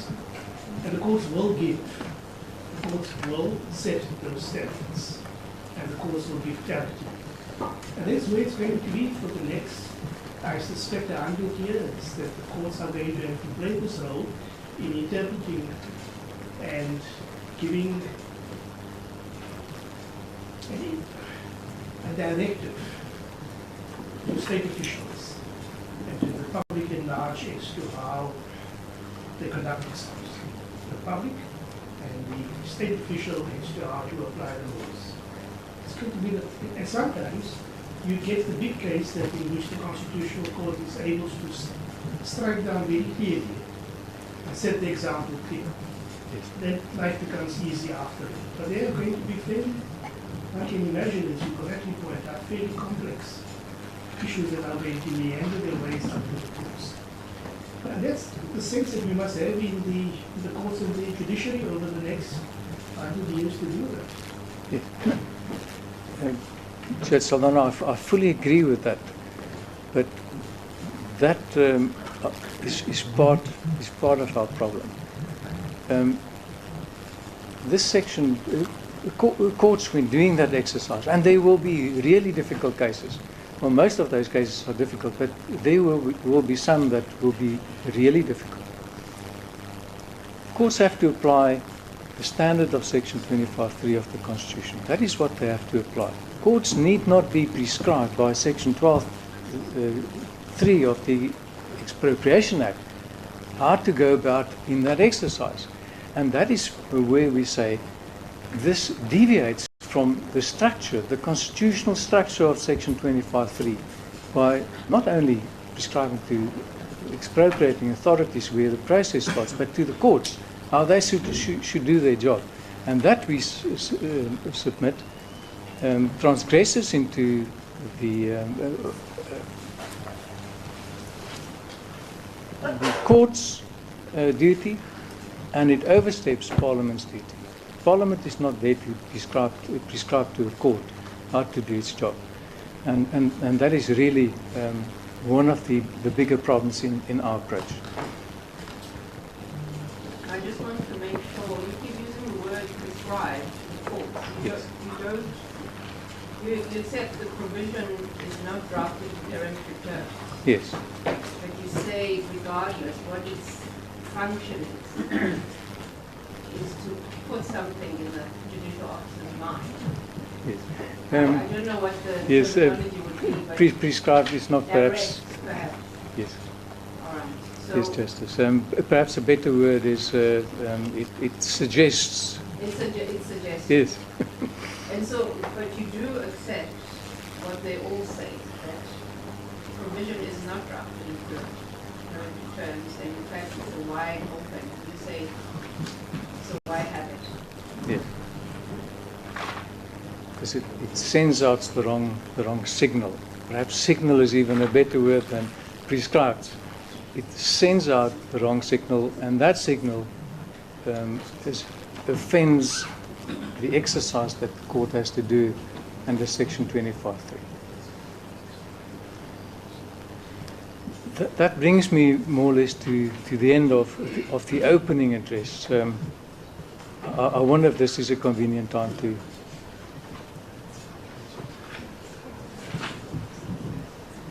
It's after 3, so I can carry on. please do. Yes, So we get as much sure. as possible. I appreciate that we have little time. I'm going to now go to the structure in the Act or in the heads of argument, and the argument really starts in Section B of our heads of argument. That's at page 10. It is in volume 6 of as they were 6 of 9 as they were marked in your bundle.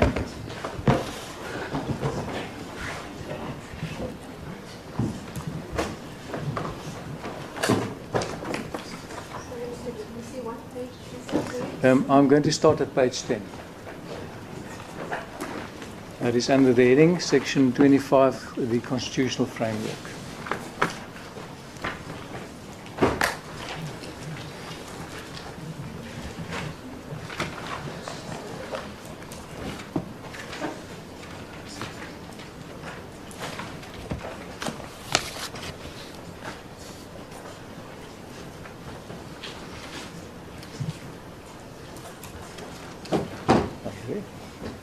Right, to see where the emperor is. Is he seated? Yes, he was sitting here Is he left? when we finished. I've spoken to him, but I don't see him at the moment. Anybody know why is he left?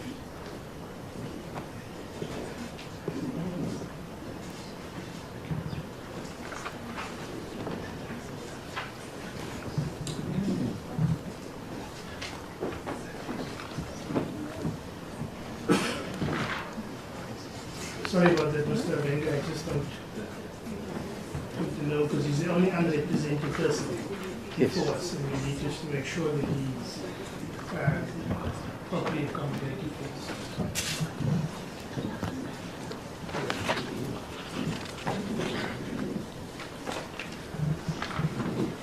Can someone just check to see if he's outside? And he's okay? Yes, please. Thank you very much. Thank you, Mr. Venga. Okay, so shall I carry on? The starting point, I'm sorry, Justice.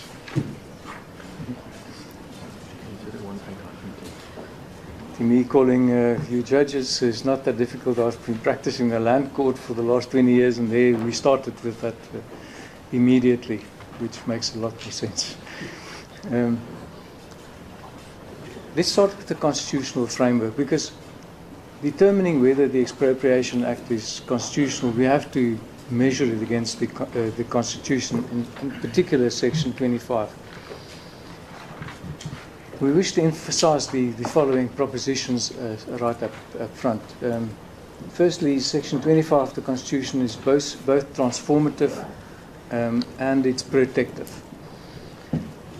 The Constitution adopts in Section 25 both these concepts. It protects property from arbitrary deprivation and uncompensated taking, but it also authorizes expropriations in the public interest. Sorry, Mr. Vegas. Judge, I couldn't find him. I think he got tired and he left. Okay. But I don't see him around. Well, thank you very much for bringing the chair. Thank you, Mr. Alenge. Thank you. Thank you, Judge. Secondly, land reform is expressly included in public interest, as I've already submitted. Some of our colleagues sometimes explicitly, sometimes implicitly say that AfriForum's case in striking down sections 12, 3 and 4 would obstruct land reform. It would not. Expropriation for land reform remains competent under the Act without those two sections, and it's competent and justified under the Constitution. Thirdly, Section 25(3) of the Constitution is the compensation discipline. I've already submitted it does not prescribe market value as the sole measure. It does not entrench the willing seller, willing buyer formula. And we've addressed you to some extent in the heads of argument to say that there's a popular misconception out there that willing buyer, willing seller means what is an unwilling seller going to accept before he sells. No, that is not so. That is where I want to sell my property and someone wants to buy my property. That's an objective exercise. It has nothing to do with someone who does not want to sell the property. If there is such a person and the state is the purchaser, the state has the obligation or the power to expropriate. So let me just say something about that popular misconception. But isn't that part of how it just permeates? It's sometimes I myself don't understand what willing buyer and willing seller means. Yes. People enter into a contract. Yes. The notion of willingness and unwillingness is most unhelpful in this entire discussion. Yes. Okay. The fourth point we want to make about the constitutional framework is this. The question is whether ordinary legislation may identify nil compensation as a contemplated result, and we submit not. The Constitution identifies relevant considerations. It does not create categories of uncompensated expropriations. And in the heights of argument, and I don't have to repeat this, we do say the historical context within which this Act came about is, of course, important. And one of those factors is the attempt there was to amend Section 25(3) of the Constitution to make provision for no compensation. And when that failed, politicians were quite open, and we quote Mr. Lamola, ex-Minister Lamola, who said, well, we will now simply use the Expropriation Act to achieve what we could not achieve by amending the Act. That is part of the background to what we have in Section 12, 2 and 3. Why do you keep raising that? Because it's an interpretation. That's majoritarianism, constitutional democracy. Why is it an issue? No, we do not really make an issue of it. We just say this is the thinking from the expropriator side, because the state is in going to the biggest expropriator. They want to expropriate property by not giving compensation. That was the aim. That is why Section 12(3) we submit was written in to make provision in a list of circumstances where they can offer nil compensation, where they say they can offer nil compensation. Our argument, our submission, is that you cannot use ordinary legislation to try and override the Constitution in that manner when your attempt to change the Constitution failed. So the point is as simple as... But don't they accept that you can't amend the Constitution by ordinary legislation? Yes. That's not what they're attempting to do. It's simply just not competent. Yes, no, you cannot do it, but we say that is the purpose, that is the effect of Section 12.3. And they also say part of that debate takes us nowhere, because when the amendment was before Parliament, people voted very differently and had very different ideas about how Section 25 should read. Yes. So it doesn't, if you take, for example, the EFF who voted against the amendment. Yes. I've got no idea as to why they did, and how they support this legislation. It's almost incongruous. Yes.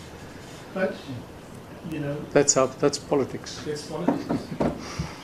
But luckily we are not here to argue politics, but we are here to argue very important constitutional principles and protecting property rights, and that is what this case is with respect about. So we've quoted on the next few pages from the TUI versus Minister of Transport in our bundle of authorities, that is at page 347 if you want to make the note.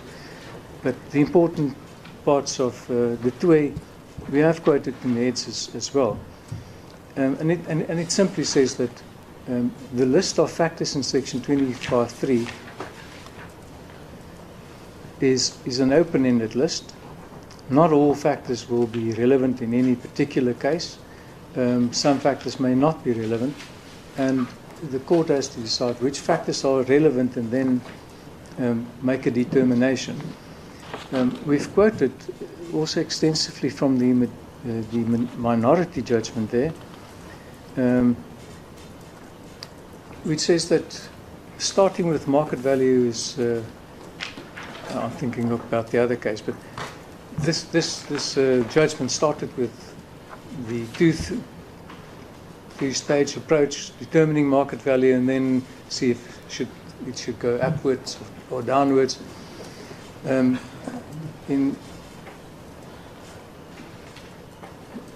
some cases, that approach is criticized, and I think it was Justice Longo who said there's only one test, and that is what is just and equitable. Of course, in the end, it's one test, but you have to start somewhere. You cannot pluck a figure from the air, and that is why the convenient point is to start with what is the value of a property in the hands of the person whose property is taken, and then start your exercise. That will probably be refined by the Constitutional Court and courts dealing with compensation cases in future. It doesn't play a large factor in our case. But Mr. Mabenga, isn't that going to be the approach of the courts? Yes. The courts had a particular approach when it came to the 1975 legislation. Yes. And that's all they had. And given the 1975 legislation, the market value was the yardstick. So the courts had this two-stage approach. We'll start with market and then we work down. That will fundamentally change when new legislation is put forward that is meant to be congruous with Section 25. It can't start at 1C. It has to start at wherever the court may decide to start. But it really can't be C anymore. Market value, and then we do a subtraction sum. It's not formulaic. That's the difficult nuances the court is going to have to be faced with. Yes. We do have examples of case law. For example, there's a land court case that we quote, ex parte former Highlands residents in re Ash, and we also quote from that in paragraph 18 of our heads, where the land court had to make a determination not based on the Expropriation Act, because that statute said you have to look at the Constitution. And even in that case, the land court, and it was presiding over by Judge Schildeneys, if I remember correctly, who's one of our accepted experts on expropriation law worldwide, to say that we have to approach the determination of compensation in a practical manner, and the best way in this case to do it is to start with the market value. There may of course be cases where you start at a different place, but you have to start somewhere and then factor in all the. But can a court determine where you must start? Why should one court say you started at market value? Here you're going to be dealing with new legislation. Is that not going to be a distilling process over the years as to the approach of the court? Section, I think the answer is as simple as this. Section 12.1 repeats Section 25.3 of the Constitution. That is the test. So we already have that in the Expropriation Act in Section 12.1. It's not one of the sections that we attack. So it is there, and that is the test that the court will apply. Our problem is pointing towards the starting point of nil compensation in Section 12.3 of the Act. And that is what we say the vice in this Act is, where it goes off the rails, where it becomes unconstitutional. Because Section 25.3 is there, it's repeated in Section 25.1.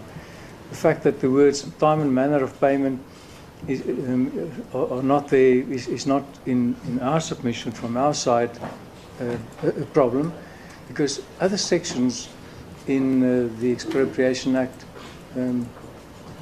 determine that. It says when payment should be made, how payment should be made.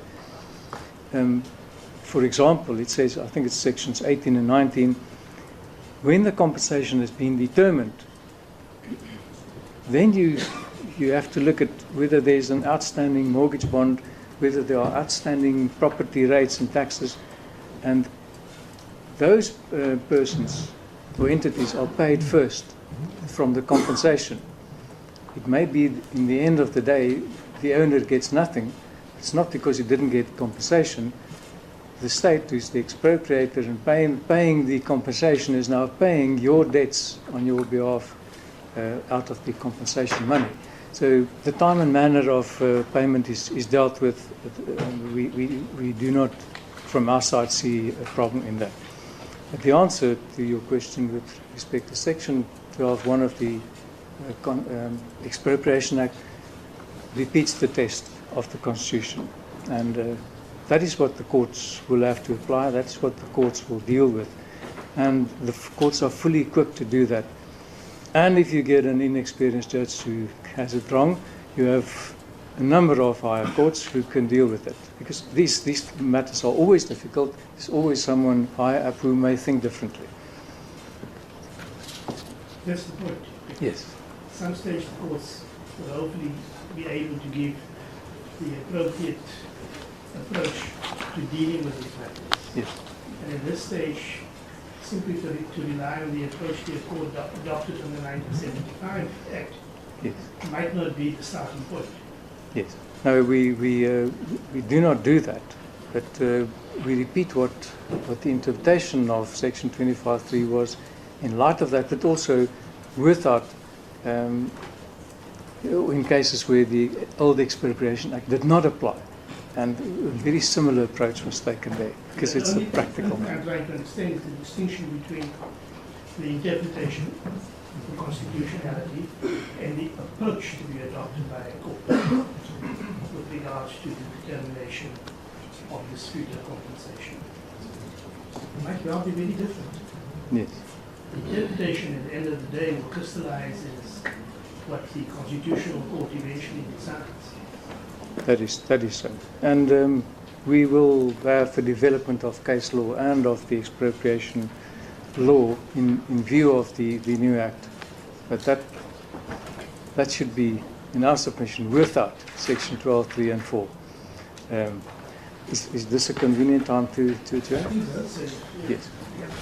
My sister screams yes. Yes, I keep you here any longer. So,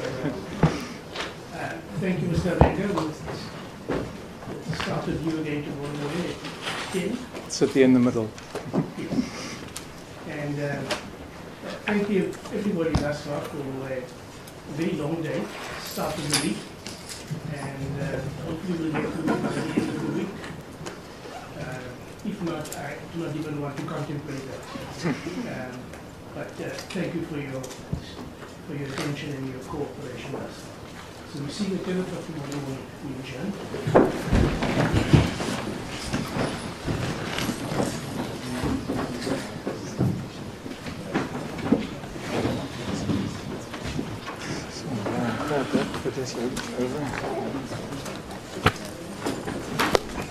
Stay friendly. Because I did. I can see it's one of those things. To that argument against her.